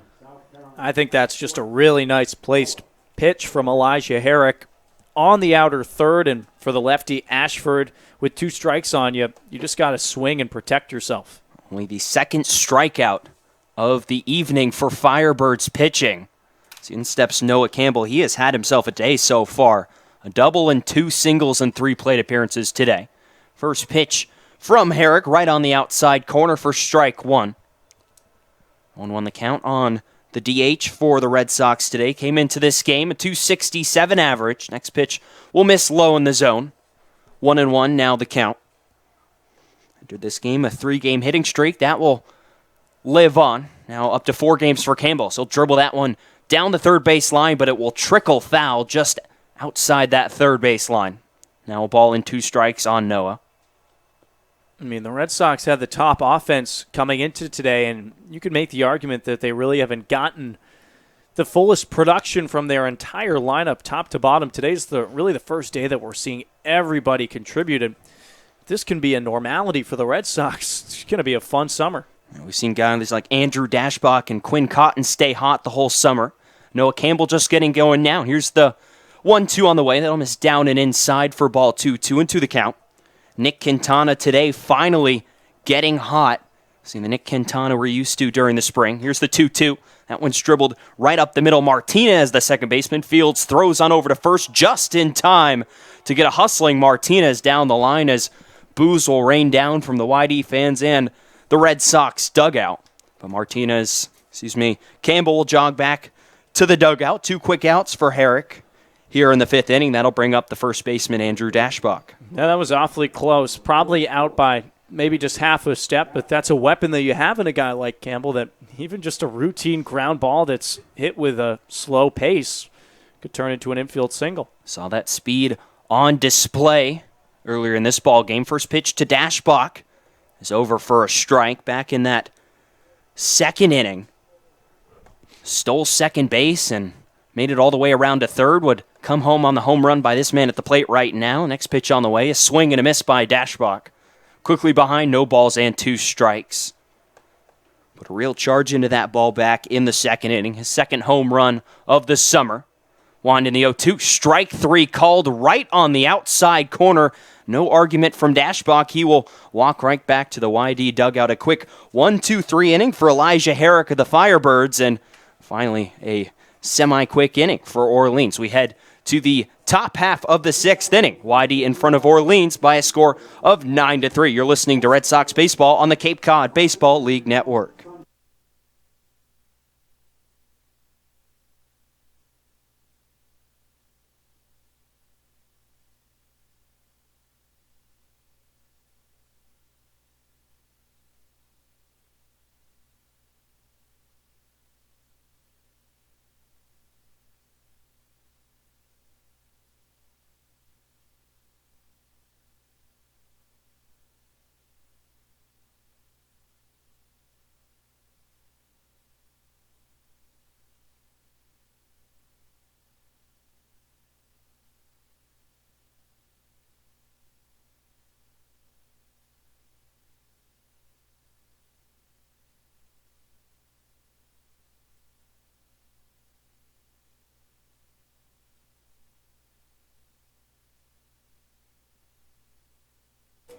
Sea Dog Brew Pub, located 1.8 miles on your right, headed towards Route 6. Your local pub not only offers your favorite cocktails, but great pub food as well. With $5 burgers on Mondays and 25-cent wings on Wednesdays, it's the place to be.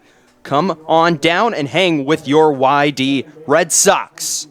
Top half of the 6th inning, YD in front of the Orleans Firebirds, 9-3.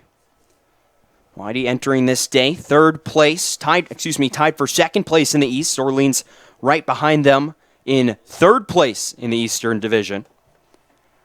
See 2 teams trying to move up this standings. First pitch from Trent Denholm. Just misses outside for ball 1. Ricky Martinez up at the plate. He's 1 for 2 so far. Strikeout swinging versus Alec Marsh his last time up, and a single back in the 2nd. Next pitch on the way from Denholm will miss low. 2 balls and no strikes, the count on Martinez. Denholm last inning looked great coming out of the bullpen in relief of Alec Marsh. 2 strikeouts and a ground out. It's the wind in the 2-0. That'll just miss away. 3 balls and no strikes to Martinez. Denholm very around the strike zone, not falling behind many batters back in that 5th inning. It's the 3-0, over for a strike. The count now 3 balls and 1 strike. Defense playing straight up behind him, besides Nick Quintana playing even with the bag at 3rd base in case Martinez decides to lay down a bunt. Here's the 3-1. Popped up, and that will drift foul and out of play along the first base side. Denholm now worked back. The count now full, 3 balls and 2 strikes. Whitey jumping on Orleans early, back in the 1st inning, 6 runs, and then 3 more in the 2nd. Orleans would get their 3 runs in the top half of the 3rd. Here's the 3-2 pitch on the way. Scooped down the right field line, but drifting foul again and out of play. Almost made it out to the Orleans Firebirds bullpen, way down that first base side. 3 balls and 2 strikes, the count on Martinez. Will be followed by James Free, the catcher, and Brandon White, the center fielder for Orleans today. It's the wind in the 3-2 pitch from Denholm. Fastball misses high for ball 4. Denholm walks the leadoff batter here in the 6th inning. That'll bring up Free, the catcher. Struck out both times today. This game far from over. A lot of baseball to be played. Still 12 outs to work with for the Firebirds. I mean, we saw how quickly the Red Sox put up those runs in the first 2 innings. All it takes is for a couple of base runners to reach, and some momentum to build, and this could turn into a ball game. So Martinez leads off the bag at first. It's the one in the first pitch from Denholm to Free. Will miss outside for ball one. Shade creeping on to the YD infield. Almost halfway in between third base and second. Denholm set out of the stretch. Here's the 1-0. Fouled straight back and out of play. Count evens up at a ball and a strike. Martinez this season just one stolen base. Denholm want to keep that momentum. On the side of the Red Sox, they lead 9-3. Out of the stretch on the first base side of the rubber. Denholm sets. Taking a bit of a while. Here's the next pitch on the way. Swing and a miss by Free. The count now in favor of Denholm. A ball and 2 strikes. Challenged him at the top of the zone with that fastball. Yeah, it's just a powerful pitch right there, especially against a tall, big guy like Free, going right after him. Denholm sets. Here's the 1-2. Swing and a miss for strike 3. Went right back to that fastball. Challenged him just outside the strike zone. Free goes chasing after it for out number 1. That'll bring up Brandon White. Well, 3 strikeouts for Trent Denholm. Seems to be the way that he's going to get guys, or at least hope to, in his outings, especially with that really good breaking ball that we saw him get those first 2 men in the 5th inning. Goes with a fastball here for the 3rd. It's now 11 strikeouts for YD pitching today through 5 1/3 frames. It's the first pitch on the way to White. Will miss just inside and a touch high with the curveball. Count now 1-0. White reached on an error, came around to score in the 3rd. Also had an infield single back in the 4th. Denholm set. Here's the next pitch on the way. Curveball drops right in there. Right on that inside corner, 1-1. Now the count on White. White really struggling so far this summer in 8 games. Just a 194 average entering today. Denholm set. Here's the next pitch. Goes with the curveball again. Misses high. 2 balls and 1 strikes. The count on White. Standing on deck, the top of the order, Pat DeMarco. He's reached on 2 singles today. White, the sophomore out of West Virginia, digs back in, open stance. 2-1 pitch on the way, misses inside. Ball 3. 3-1, the count now on White. Interesting to see Brandon actually pull back a bunt a couple of pitches ago, trying to use his speed and get a single out of it.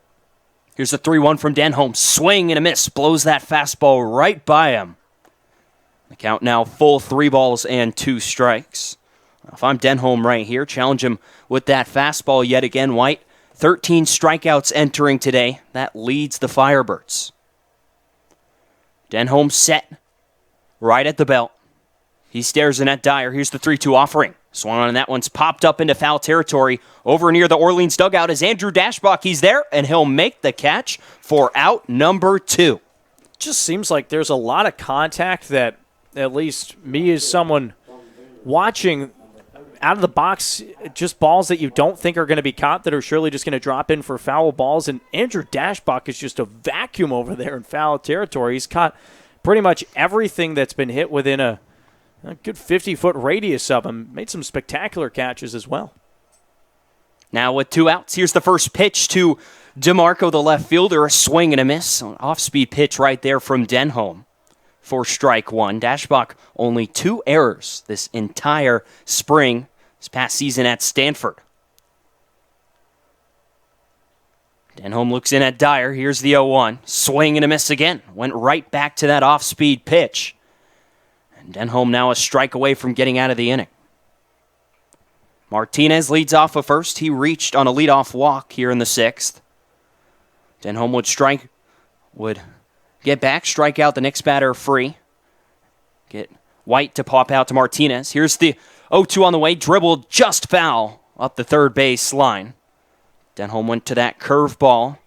DeMarco just gets it off the end of the bat. And we'll do it again at 0 balls and 2 strikes. It's crazy to think about this YD pitching staff with the 11 strikeouts they've got through 5 2/3. I mean, that seems impressive alone. Remember that Firebirds pitcher last week, Graham Stinson? He had 12 strikeouts alone through 5 innings, and one of those arms for the Firebirds that has been lost to Team USA. It's playing an effect on some of these Cape teams. It would have been a treasure to watch him a little bit more here on the Cape. Here's the 0-2 pitch on the way. Swing and a miss. Strike 3. Another strikeout for Trent Denholm. That's now 4 in 2 innings today, and number 12 on the evening for the YD pitching staff. We head to the bottom half of the 6th inning. YD all over Orleans. They lead by a score of 9-3. You're listening to YD Red Sox baseball on the Cape Cod Baseball League Network.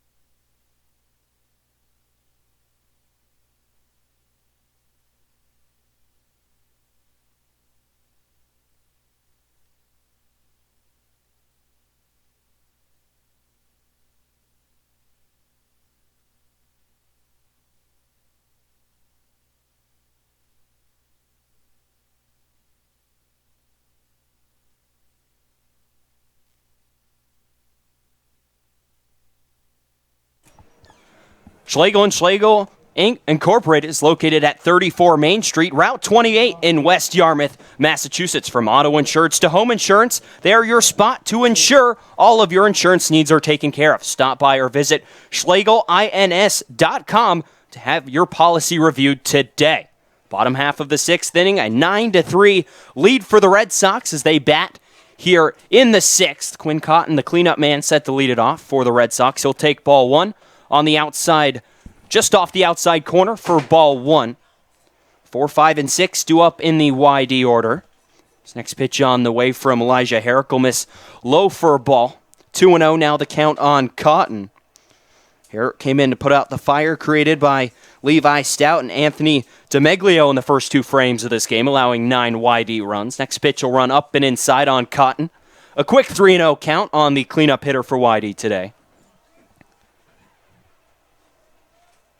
A double, a strikeout looking, and a sacrifice bunt to his name today. It's the 3-0. Right down Main Street for strike 1. As mentioned, as we came off the air in the top half of this 6th inning, now 12 strikeouts for YD pitching today. Against the Firebirds team, only 6th in the league in strikeouts as Cotton will dribble that one foul down the third base line. It's crazy to think because Red Sox pitching staff entering today ranked last in the league in collected strikeouts, just 87. Now they've almost picked up about an 1/8 of that in one game. There's the wind in, the 3-2 count to Cotton. That's dribbled out to shortstop. Gazzo over at short, fires over to first to just get a hustling Quinn Cotton down the first base line. And there's one down. Reese Albert, the hero from the second game on Sunday, will stride to the plate. Looking for his second hit of the day. Had an RBI single, came around to score back in the first inning. Also popped out to first base and grounded out to third in his 2 plate appearances today. It's wind in the first pitch. This misses outside for ball 1. 1-0 the count on Albert. Out of Florida State, 7 home runs this past spring as a Seminole. It's the wind in the 1-0. That'll miss outside for ball 2. 2-0 the count on Albert. Shades slowly covering the infield here at Red Wilson Field. It's the line in the 2-0 to Albert, fouled down the third base line. As it scoots over towards the bleachers out beyond the YD dugout. Pretty good crowd here tonight for a Tuesday. Beautiful 70-degree night here in Yarmouth, Massachusetts. Not a cloud in the sky. It's the 2-1, swing and a miss by Albert. The count now 2 balls and 2 strikes. I mean, what could be a better way to end such a gorgeous day like this during the summer than come and watch some of the best college baseball players? It's the wind in the 2-2 to Albert. Swung on, hit right back up the middle into center field for a base hit. Albert now 2 for 4 on the day. Another hard hit ball by the YD offense. That'll bring up Christian Koss to the plate. Looking for his first hit of the day. In fact, the only Red Sox today to not record a hit. And you'd like to see YD put up at least one run in one of these next couple of innings, just because most recently it was the Firebirds that has scored him. You got a chance to really put a nail in this. First pitch to Koss, fouled up down the first base line and out of play. Because since those 9 runs, Red Sox have stranded a ton of guys. Koss entering this game a .318 batting average.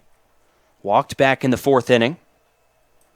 Fielder's choice RBI back in the 1st. Next pitch on the way, dribbled slowly out to second base over is Martinez. He'll throw to first just in time. Good stretch by Levy over at first to get that throw from Martinez. Almost pulled Levy off the bag. There's 2 down here in the 6th. Yeah, not your typical stretch that you'd expect to try and decrease the time into the mitt, but that was stretching all the way down the line. That could have been an errant throw. Here's the red-hot Nick Quintana. First time this season we can say. Strides to the plate. A 3-for-3 day. 2 doubles and a single. He's seen the ball much better here in this 3rd week of the Cape League season. First pitch from Herrick will run inside on Quintana. 1-0 the count. Entered the game hitting just 161, but as you just notice over this past week, Quintana just getting more and more comfortable at the plate and showing signs of the player he is at the Arizona one. This past spring is that pitch will get away from Free right between the wickets, and Albert will scoot from second all the way over to third. 90 feet closer from that 10th run of the ball game for YD. Looked like Free just didn't know where that ball was at first. Scoots right between his legs. Quintana will stride back in that batter's box. 2 balls and no strikes the count. On the third baseman for YD. That next pitch is skied out into right field. Back is Blade. He's under it. Fighting the sun. He'll reach up and make the catch for out number 3. Head to the top half of the 7th inning. YD can't push a run across here in the 6th inning. They lead by a score of 9-3. You're listening to YD Red Sox Baseball on the Cape Cod Baseball League Network.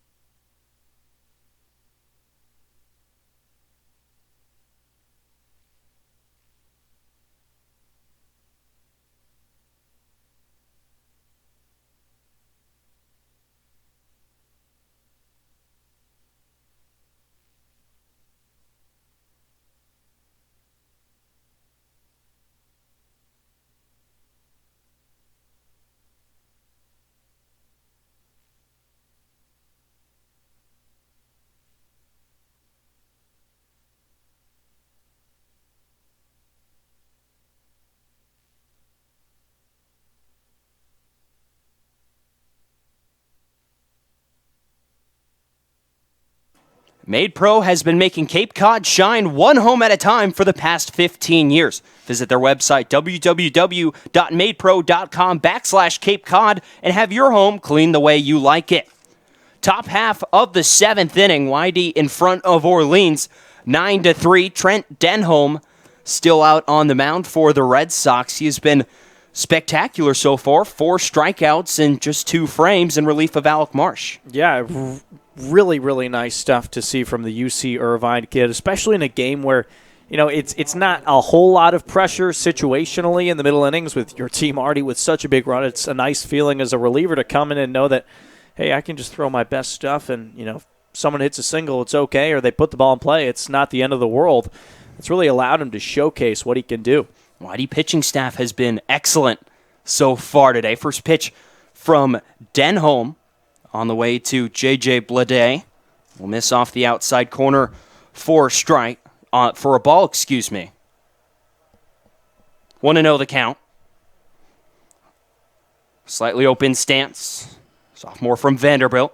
It's the next pitch on the way. That'll miss outside again. 1-1 now the count on Blade. Denholm this past season at UC Irvine, 15 games in ERA up near 5. 74 1/3 innings pitch. 48 strikeouts. Just 48 strikeouts. Next pitch will miss outside. 2 balls and a strike the count. Of course, just kind of showing off some more strikeout stuff here out of the bullpen. Denholm out of the windup. Here's the 2-1. Swing and a miss. Pulled the string on an off-speed pitch right there. They'll even up the count at 2 balls and 2 strikes. It's the great part about summer ball is you can kind of reinvent yourself for a couple of months and start all over, or at least work on some different things. It's the wind into 2-2. Off speed misses outside. Blade, a 6-game hitting streak entering this contest. So far, 0 for 2 today with a walk. Hit streak not quite in jeopardy yet, so we're only working here in the 7th. Here's the next pitch on the way. Swung on that one's popped down the left field line. Long way to run for Cotton, and that will drop in for a base hit. Blade rounds the bag at first and will stop right there. There's that base hit. Hitting streak extended to 7 games for J.J. Blade, and now a 3-man for Orleans. Spencer Steer strides to the plate. Just kind of slice that one. A great piece of hitting away from Cotton, who is playing closer to center field with the lefty up. So a great job from Quinn to get that one in quickly. Blade took a long turn. Not a terrible pitch either from Trent Denholm. Blade able to find some outfield grass out there with Cotton shaded over. It's the first pitch on the way to Steer. Curveball drops in for strike 1. Steer, a home run yesterday, his 2nd of the season in Orleans' 5-0 win versus the reigning champs, the Brewster Whitecaps. A 5-0 Orleans win. Next pitch on the way, curveball. Bounce right back up the middle. Waddell shovels to second for 1. On to first in time for a double play. Beautiful pitch right there from Trent Denholm. Gets the easy ground ball right to his shortstop, Waddell. And an easy turn of that double play, and there's a quick 2 down here in the 7th. That's really maybe one of the nicest double plays that we've seen this Red Sox infield turn. They've struggled sometimes with more of the easier throws, the easier communication, but good stuff between Waddell and Koss right there. Now here's Phil Clark, the designated hitter. Struck out twice and flew out to Zach Ashford in center field in his 3 plate appearances today. He'll foul the first pitch down the third base line and out of play. Denholm back in the windup with the runner erased off the base paths. Here's the 1-0. 0-1. Misses outside, evens up the count at a ball and a strike. But what I love about that last double play is Waddell could have easily taken that and tried to just touch on second, but Koss was there to help him out. It's the 1-1. Curveball misses outside. 2-1 now the count on Clark. Clark also out of Vanderbilt. Coming off a season in the Commodores, 302 average, 4 home runs. It's the next pitch on the way, fouled straight back. They'll even up the count at 2 balls and 2 strikes. Beautiful summer night for baseball here in Yarmouth. Temperature hovering around 70 degrees, not a cloud in sight. 2 balls and 2 strikes to count. Here's the next pitch on the way from Denholm. Just misses outside with the curveball. Oh, that looked really, really good crossing home plate. Thought that might have caught a little piece of the black. Here's the full count offering on the way. Swing and a miss. Strike 3. Trent Denholm, his 5th strikeout in 3 innings of work today as he pitches a scoreless 7th frame for the Red Sox.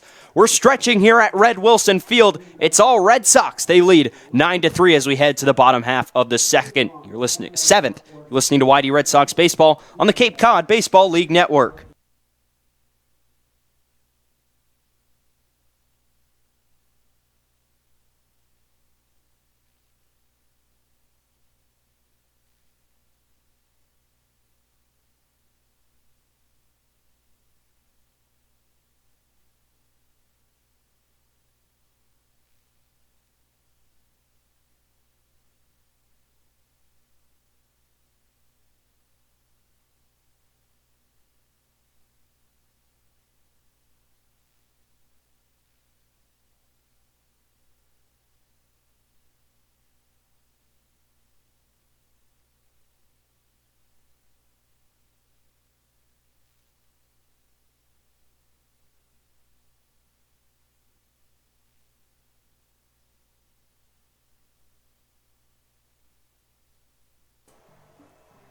Bottom half of the 7th inning, 9-3, the Red Sox lead. And Andrew Martinez will stride to the plate, pitch hitting in the spot of Matt Dyer, and his evening 1 for 3. Reached on a single and an E5 back in the first inning. Now Martinez will stride to the plate. for his first at-bat of this ball game. First pitch on the way from Herrick will catch the zone right at the knees for a strike. Herrick quickly back in the windup. Here's the next pitch on the way. That one's lofted deep into left field, back at the track, at the wall, and it bounces in off the wall. Martinez rounds the bag at first and will stop at second with a leadoff double. That's just great to see from Martinez, a guy that struggled at the plate, only batting .200, just 4 hits before that, and that definitely his hardest and loudest one that he's gotten. The guy that's trying to pick up that swing, and that's a great start. Like, for a second there, had a chance to get out of here, but one hops the wall. And now Luke Waddell will stride to the plate for the 4th time today. Had a double back in the first inning. An RBI double, a ground out to second, and a fly out to left field. First pitch on the way is in there for strike 1. Martinez just into the game and replacing Matt Dyer. Working here in the bottom of the 7th inning. 9-3 Red Sox lead. Next pitch on the way, fouled up the third base line and out of play. Count now, no balls and 2 strikes on the shortstop for YD. All 9 of those runs coming back in the first 2 frames. 6 in the first, 3 in the second. Elijah Herrick has been great out of the bullpen for the Firebirds. He'll step off and go through the signs again with Free behind the plate. Working on his 4th inning of the evening. It's the wind in the 0-2 to Waddell. That one's lined down the third base line and will hook foul into the Red Sox bullpen. Excuse me. Pretty decent crowd here at Red Wilson Field. School just getting out last week. Chairs lining up and down the third and first base lines. Quite a few more people sitting in the outfield. Beautiful sunny day here in Yarmouth, Mass. Herrick set. Here's the 0-2 to Waddell. That one's chopped just back to the mound. Herrick will field, throw on over to first in time to retire Waddell. Martinez holds up at second base, and there's one down. And it looks like the Sox are going to go with another pinch hitter. Johnny DeLuca will get his first crack at the Firebirds. So Zach Ashford leading off the game for YD. Ends his night 1 for 4. That'll bring up Johnny DeLuca out of Oregon, just finishing up his freshman season there. Switch hitter will stride in from the left side.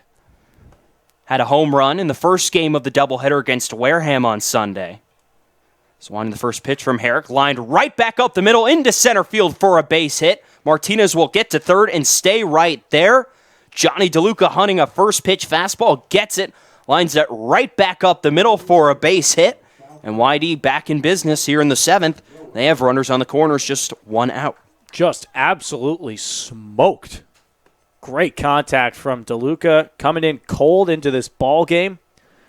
And I think that might be it for Elijah Herrick, with Kelly Nicholson making his way to the mound. And it surely is. He's going to the bullpen again. He makes the motion down to the Firebirds bullpen down the first baseline. Hats off to Herrick. He did a great job out of the Firebirds bullpen to put out that fire for the Firebirds pitching staff. We head to a pitching change. New pitcher coming in for the Firebirds. We'll get that to you on the other side of the break.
Zach Christofak now into pitch for the Orleans Firebirds in relief of Elijah Herrick, who is absolutely phenomenal out of Orleans bullpen. 4 1/3 innings pitched, 6 hits, no runs.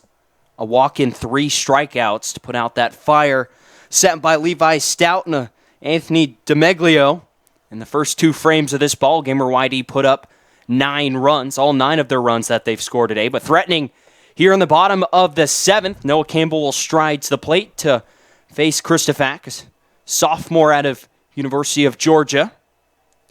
He'll wind and fire home the first pitch. He'll miss high for a ball. 1-0 the count. So far this summer, appeared in 4 games, a 1-0 record, and ERA just over 1 at 1.17. 7 2/3 innings pitched, 7 strikeouts in that 7 2/3. He'll wind and fire home the 1-0. That one's lined down the third base line, will hook foul and out of play. Made his first appearance of the summer against these Red Sox in that 5-4 win for the Firebirds at Eldridge Park. Pitched 2 innings, allowed a run, it was not earned. 2 hits, a walk, and a strikeout. He'll wind. Here's the 1-1 to Campbell. That'll miss low for a ball. 2-1 the count. He was the guy that was finishing that ball game out at Eldridge. Ran into some trouble in the 9th inning, but was helped out by a couple of YD gaffes. He'll wind. Here's the 2-1. That one's dribbled out to third base. Steer will get it. Throw home to get the runner coming home. Martinez, he is tagged out by Free. Good alert play by Spencer Steer at third base, just coming home with that ground ball. Got an easier throw because of the slow ground ball off the bat of Campbell. The base runner Martinez erased. There's now 2 down. That's a tough break. There's not really much that Martinez can do. You're kind of just going home right off of contact. And he got dead in the water at home plate. So now Andrew Dashbach looks to salvage something from this 7th inning. Runners now at first and second. First pitch misses way in inside to Andrew as he has to jump out of the way. DeLuca leads off of second. Noah Campbell now the runner over at first. Shade almost completely covering this infield as local time 7:22 here on the East Coast. It's the wind in the 1-0. Swing and a miss. Dashbach out in front of that off-speed pitch in the dirt. The count evens at a ball and a strike. Way out in front. That one wasn't even close to the plate. Trying to hit another home run right here with that swing. That would be great for the Red Sox to add just a little bit more insurance here just to make a statement. Saw him park one out beyond the left center field fence back in the 2nd inning. A 2-run shot. Part of that 3-run YD 2nd inning. It's the wind and the 1-1 on the way. Curveball over on the inside corner for strike 2. 1-2 now the count on Dashbach. That's a great pitch because it forces Andrew to kind of turn his shoulders away. I think that he's almost going to come in and run it and maybe even nick him on the shoulder or something. Then it ends up falling into the zone. 1 ball and 2 strikes the count on Dashbach. 2 outs here, bottom of the 7th. Here it is. Swing and a miss for strike 3. Christofak comes in and strikes out Dashbach. A nasty curveball down and away will fan the YD 3-hole hitter. We head to the 8th inning. YD out in front of Orleans by a score of 9-3. You're listening to Red Sox baseball on the Cape Cod Baseball League Network.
The Mid-Cape Athletic Club is the preferred workout center of the YD Red Sox and is your place to get your summer or year-round workout in. Visit midcapeathletic.com for all membership and club information. Top half of the eighth inning, new pitcher on the mound for the Red Sox. Chandler Fidel out of the University of Arkansas Little Rock in relief of Trent Denholm. He was absolutely spectacular in his 3 innings. Allowed just 1 hit, no runs, a walk, and 5 strikeouts. Marking out 13 strikeouts for YD pitching today and just 7 innings of work. The tall lefty Fidel now on the mound for the Red Sox. And he will face Sal Gazzo, Justin Levy, and Ricky Martinez. Swinging the first pitch from the tall lefty. A curveball will drop in on the inside corner for strike 1. Fidel in the windup will wind and fire home the first pitch. Next pitch on the way. Curveball again. Swing and a miss. No balls and 2 strikes. Fidel making that first appearance of the summer. Coming over at Eldridge Park. Went 1 inning, gave up 1 hit, no runs. 0-2 pitch on the way. Just misses off the outside corner with a fastball. 1 ball and 2 strikes to Gazzo.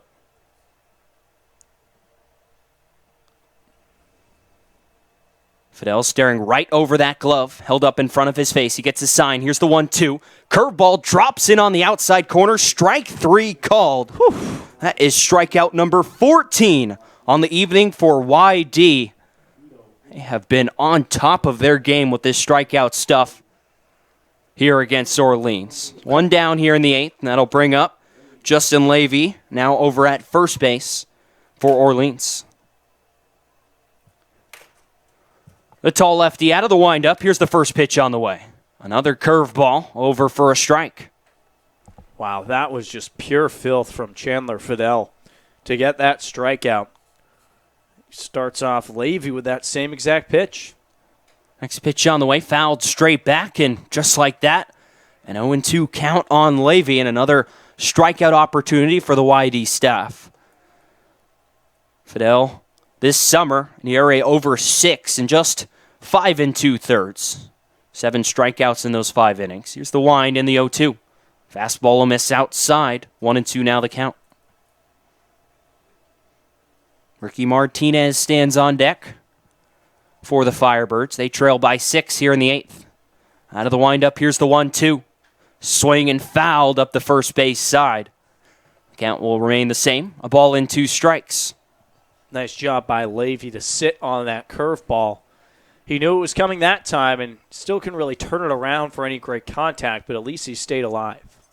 Fidel staring in at Vito Fresia now behind the plate. Wind up next pitch on the way. Fouled up the first base side and out of play again.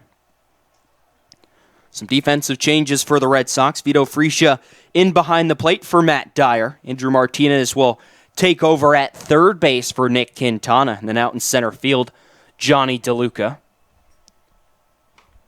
Fidel stares in at Fresia again. Here's the 1-2. Curveball fouled up the first base side again. Count will stay at a ball and 2 strikes. Here's where I'd like to see Fidel try and bury something kind of in the dirt, maybe with that fastball, because it's been mostly curves lately to Levy. Here's the 1-2. Fastball tries to paint it on the outside corner and misses. Leaving up the count at 2 balls and 2 strikes. Shade making its way out into right field. So we are past 7:30 here in Yarmouth. 7:29, almost there. Next pitch on the way, a curveball fouled straight back by Levy. Good battle here between Fidel and Levy. Now 7 pitches this at-bat. Blank shaded over in the hole at short is Waddell. Christian Koss shaded up the middle at second. Dash block off the line at first. Here's the 2-2. Fastball misses outside for ball 3. Good at-bat here from Levy. Runs the count full. No reason not to attack this guy right here. Tons of cushioning in the run department. Out of the windup, here's the full count offering. Curveball just misses outside for a ball 4. Fresia held it right there where he caught it just for a second, trying to get the call from Tim Carey behind the plate, and he can't get it. That'll bring up Ricky Martinez. Well, instead of Fidel throwing that curveball to try and get the batter to swing and miss, he's hoping to locate it on that outside corner, and it just doesn't travel enough to catch the black. Tried to backdoor him, didn't work. Now working out of the stretch, Ricky Martinez, the starting shortstop today, now over at second base, digs in. It's the first pitch from Fidel. Catches the outside corner for strike one with the fastball. He's walked, struck out, and singled today. So he digs in from the right side. Fidel now out of the stretch, holds that glove with the right hand behind, almost behind his ear. And hold the ball behind him as he comes set. His next pitch on the way. Breaking ball sweeps inside and misses. A ball and a strike. And that's the perfect way to describe it. It just sweeps all the way across the plate and ends up off of it. Outfield playing semi-deep, but straight up. His next pitch on the way. Check swing foul. Nope, did not make contact as the ball gets away from Freesia. Levy makes his way down to second base, makes a turn, and will stop right there. A miscommunication between Freesia and Fidel as now Freesia jogs out to have a word with his pitcher. YD still a 6-run lead working here in the top half of the 8th inning. 9 runs on 16 hits, an error for the Red Sox, and 3 runs on 8 hits, an error for the Firebirds. 1 ball, 2 strikes on Ricky Martinez. After him will be James Free, the catcher. Fidel now comes set at the belt. He'll wind. Here's the 1-2. Drops a curveball in. Strike 3 called. Just a paint job right there. Backdoors that curveball right on the outside corner. And there's 2 down here in the 8th. Both the strikeouts for Fidel coming of the looking variety in the same exact pitch. Now Free, he'll get to bat from the right side for the first time today. He has a hat trick so far. 0 for 3, 3 strikeouts on the day for him. So he'll bat from the right side from the lefty Fidel. He'll wind and fire home the first pitch. Catches the inside corner for a strike. Now 15 strikeouts on the evening for YD. Stuff has been very nasty today. First it was Alec Marsh for the first 4. The next 3 was Denholm. And now Chandler Fidel. Lefty looks back at second. He'll wind. Here's the 0-1. Swing and a miss on a fastball. And Free quickly behind. No balls and 2 strikes. Struck out swinging back in the second. Struck out looking in the 4th. And struck out swinging again in the 6th. And a strike away for going home with the golden sombrero.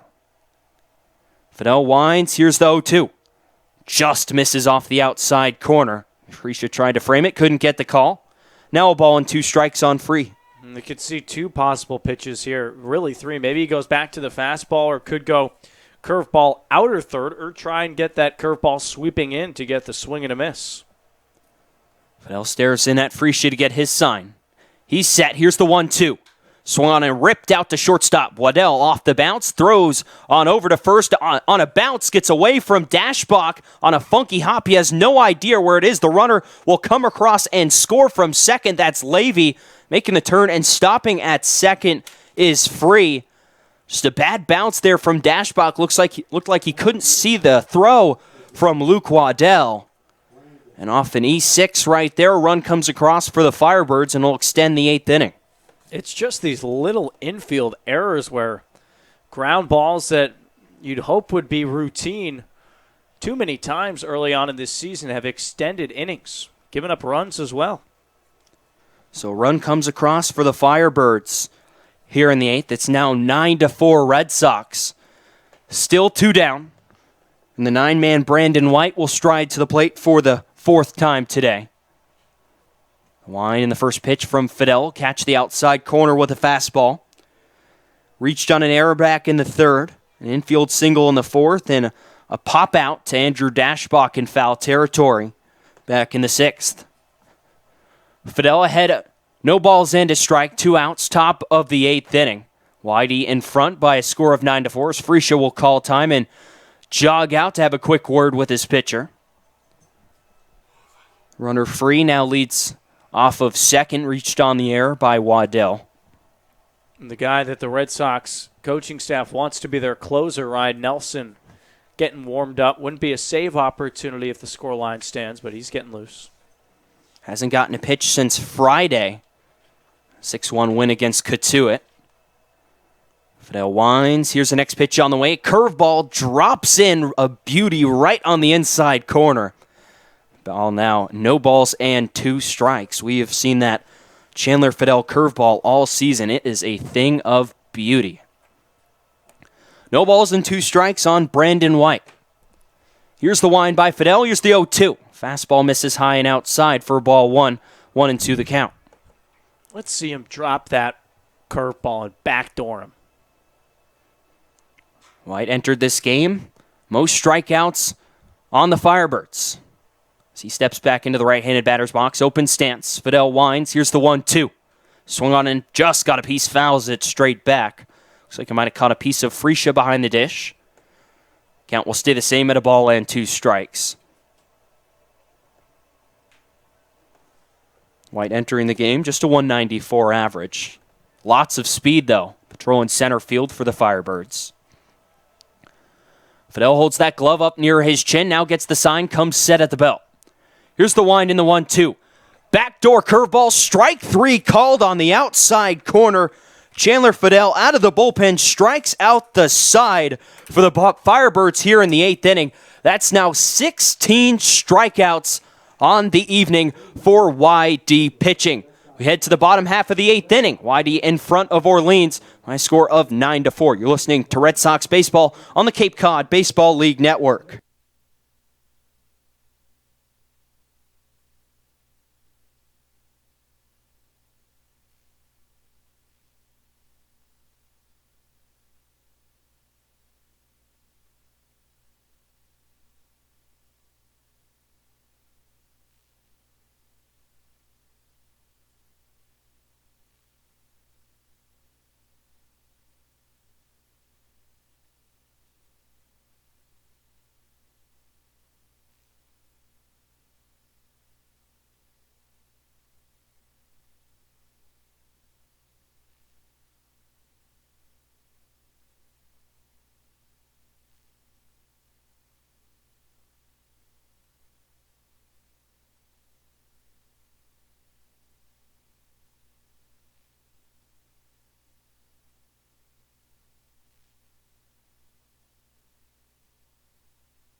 Cleat & Anchor is the preferred restaurant of the for the YD Red Sox, located at 243 Lower County Road in Dennisport, Massachusetts. They offer a great food and drink menu. Stop in after the game to grab dinner.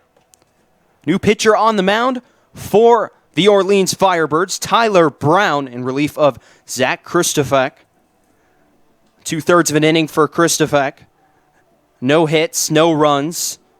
No walks and just 1 strikeout. Now on the mound, as I mentioned, right-hander Tyler Brown. Northeastern kid, just going into his senior year, 6'5", 195 on the bump. Hasn't pitched against the Red Sox so far this summer. 3.85 ERA. This about to be appearance number 4. Just over 4 innings pitched, 3 strikeouts, the 1 walk, and he comes into a game that is pretty different. The run differential at 5 at the moment, though. The Firebirds, they've been inching their way back and forth, down to 3 outs now to work with. All 9 of those YD runs coming in the first 2 frames of this ball game. Jumped out to an early 9-0 lead, still holding on to that lead by a score of 9-4 here in the bottom of the 8th inning. Quinn Cotton, the cleanup man for YD, will stride to the plate for the 5th time today. First pitch swing will pop it up down the first baseline. Over, looking at it, is Levy just inside that White in-play line. It's there for out number 1. Quinn Cotton, first pitch swinging, pops out in foul territory to Levy. That's a heck of a job from Levy to track that one all the way over close towards the fans and make that catch. We've seen Andrew Dashbach make a few plays like that this season. Now Levy showing off the glove over at first. Reese Albert up at the plate now. First pitch swinging again. Another pop-up on the infield. This one, the shortstop, Gazzo, will settle underneath it and catch it for out number 2. 2 pitches, 2 outs for Tyler Brown here in the 8th. I mean, you couldn't ask for much more so far. Just real quick pop-outs like that. Trying to send this game to the 9th. Here's Christian Koss, the second baseman for YD. He's yet to record a hit today, the only Red Sox not to do so. First pitch on the way from Brown, over for a strike. Did walk back in that 4th inning. RBI fielder's choice back in the 1st. Next pitch will miss down and inside for ball 1, 1-1 the count.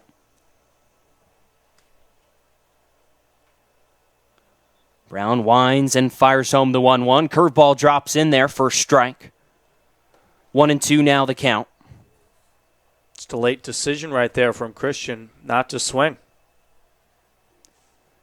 Brown quickly back on the rubber out of the windup. Here's the 1-2. Curveball will miss down and outside for a ball. 2 balls and 2 strikes now the count on Koss. This season at Northeastern for Brown, 16 games, 15 starts, an ERA at 4.68. Out of the windup, here's the 2-2 to Koss. Just inside. Koss turned away from that one. The count now full on the YD second baseman. 3 balls and 2 strikes. Here's the wind in the full count offering to Koss. Down and inside, ball 4. Koss battles back to draw his second walk of the evening. That'll bring up Vito Freesia. Now in behind the plate for Matt Dyer. Will bat in the spot of Nick Quintana. Be nice to see Vito join in on this hit party, even though Christian probably won't get to collect one at some point today. To get on base 3 times and brought in a couple of RBIs as well. Right-hander from Hofstra will stride into the batter's box for the first time today. First pitch from Brown, swing and a miss from Freesia out there hunting that first pitch fastball. Oh boy, if that's clean contact, that is going over to that field hockey game in left field, or past left field. Freesia some legit power. See him do it every day in batting practice, just got to get a hold of one. Out of the stretch, here's the 0-1 from Brown. He'll miss inside for ball. Runner Koss now leads off of first. Freesia this season at Hofstra, 7 home runs in 45 games. It's the wind, and next pitch on the way from Brown. He'll miss down and outside for ball 2, 2-1 the count.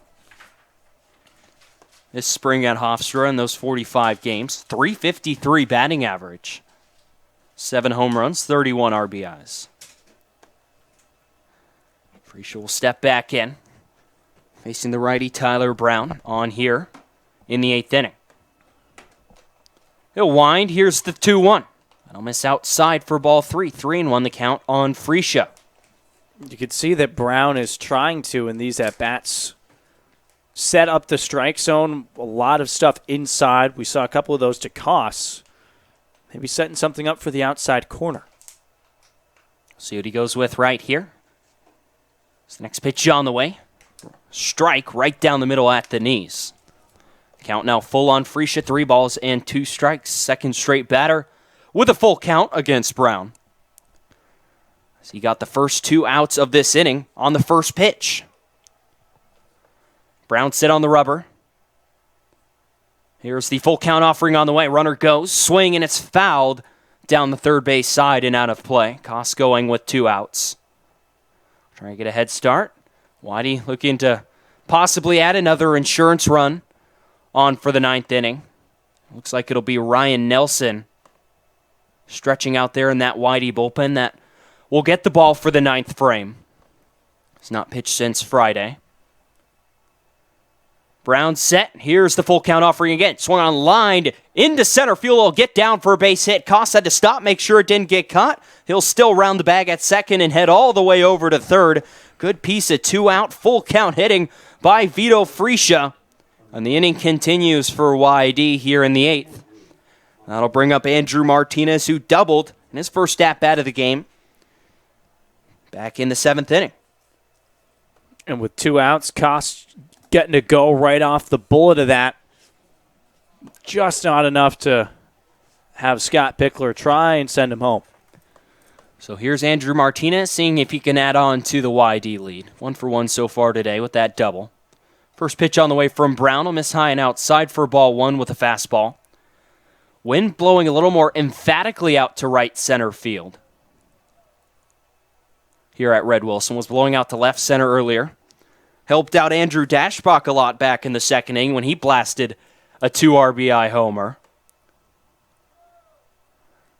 So runner Koss now leads off of third, Freesia off of first. Swine in the 1-0. Fouled straight back by Martinez. Good healthy hack at a fastball in the inside corner right there. Evens up the count at a ball and a strike. Sun setting here at DY Regional High School, Red Wilson Field. Over right behind the high school off to our left. It's the wind in the 1-1. Curveball catches the outside corner. Now a ball in 2 strikes on Martinez. Big gap out in left center field. Defenders playing Martinez pretty straight up. First baseman Levy hugging the line a little bit. Besides that, about normal for the Orleans Firebirds. Here's the wind in the 1-2. Curveball missed down and away. For ball 2, 2-2. Now the count on Martinez. 2 balls, 2 strikes, 2 outs. Bottom half of the 8th inning. Whitey in front of Orleans, 9-4. Runners on the corners. Koss off of third, Freesia off of first. Here's the 2-2 to Martinez. Swinging line right back up the middle into center field for a base hit. Koss will come home and score a 2-out RBI single for Andrew Martinez. Will extend the YD lead into double digits. Run total into double digits. The lead to 6th here in the 8th. Andrew Martinez, just 2 plate appearances, a late insertion to this ball game, but 2 for 2. Seems like he's making some great contact, seeing the ball well, and be great to get him going. So here's Luke Waddell. Striding to the plate for the 5th time today. First pitch from Brown, swing and a miss at a curveball from Waddell for strike 1.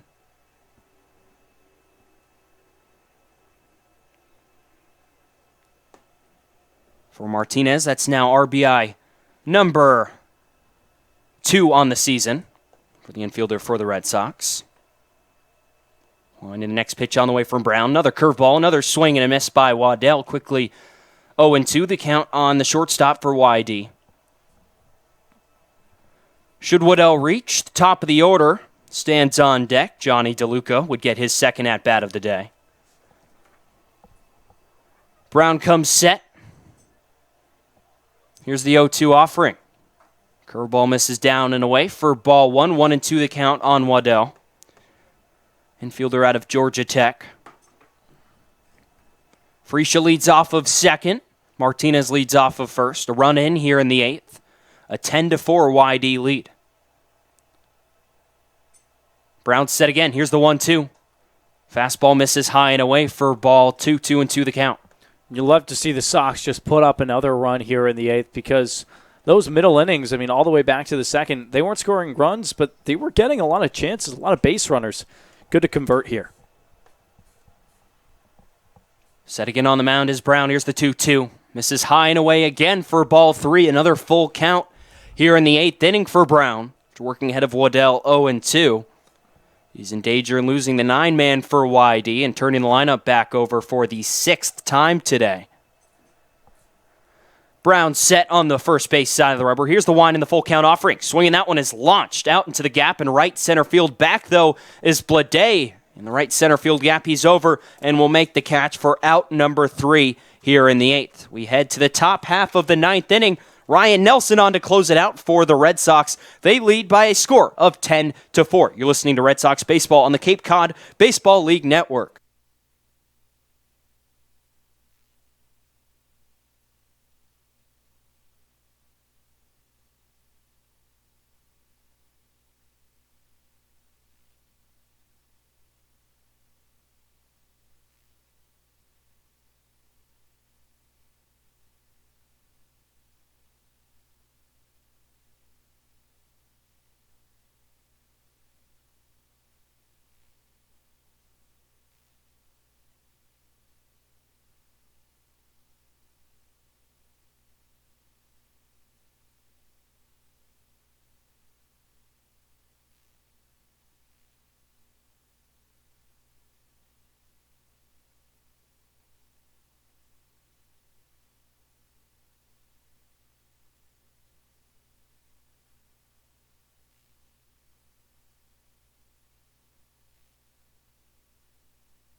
Ryan Nelson on from the YD bullpen to slam the door on the Firebirds and secure the 7th win of the season for the Red Sox as they lead 10-4 here in the 9th inning.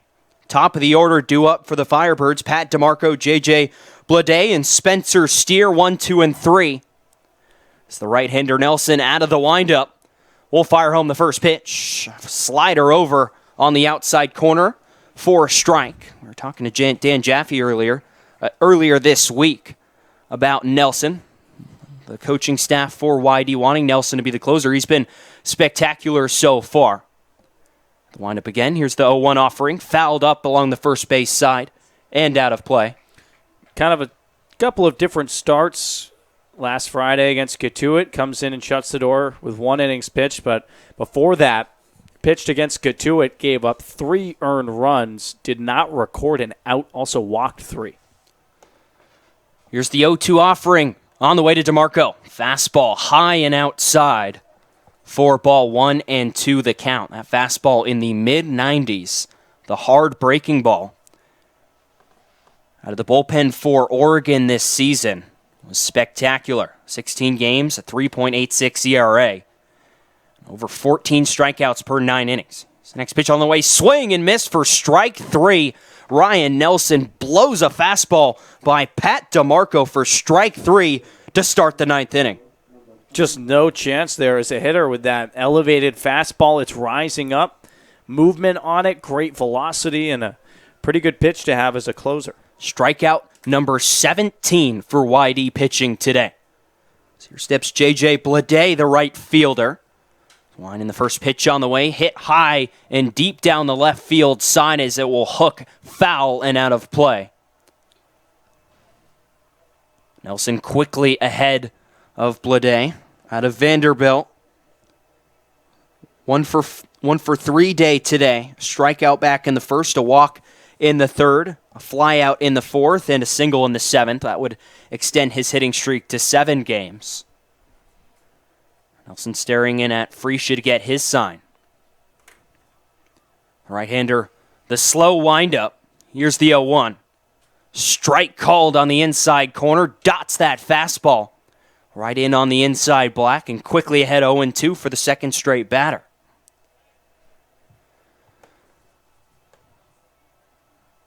Nelson staring a hole into Vito Freesia again. 2 outs away from securing win number 7 on the season for the Red Sox. He'll wind. Here's the 0-2. Swing and a foul straight back.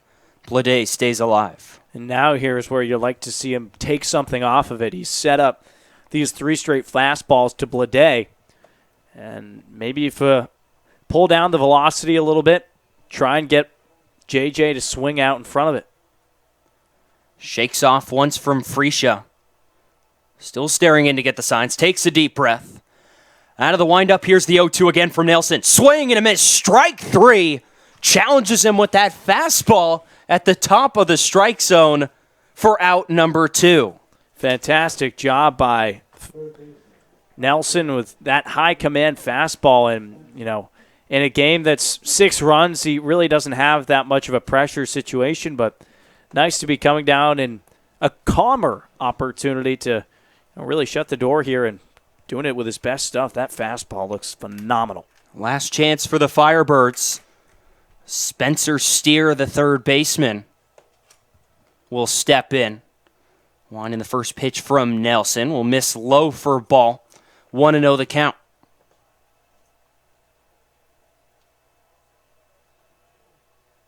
Right-hander Steer will step back in. These two teammates at Oregon.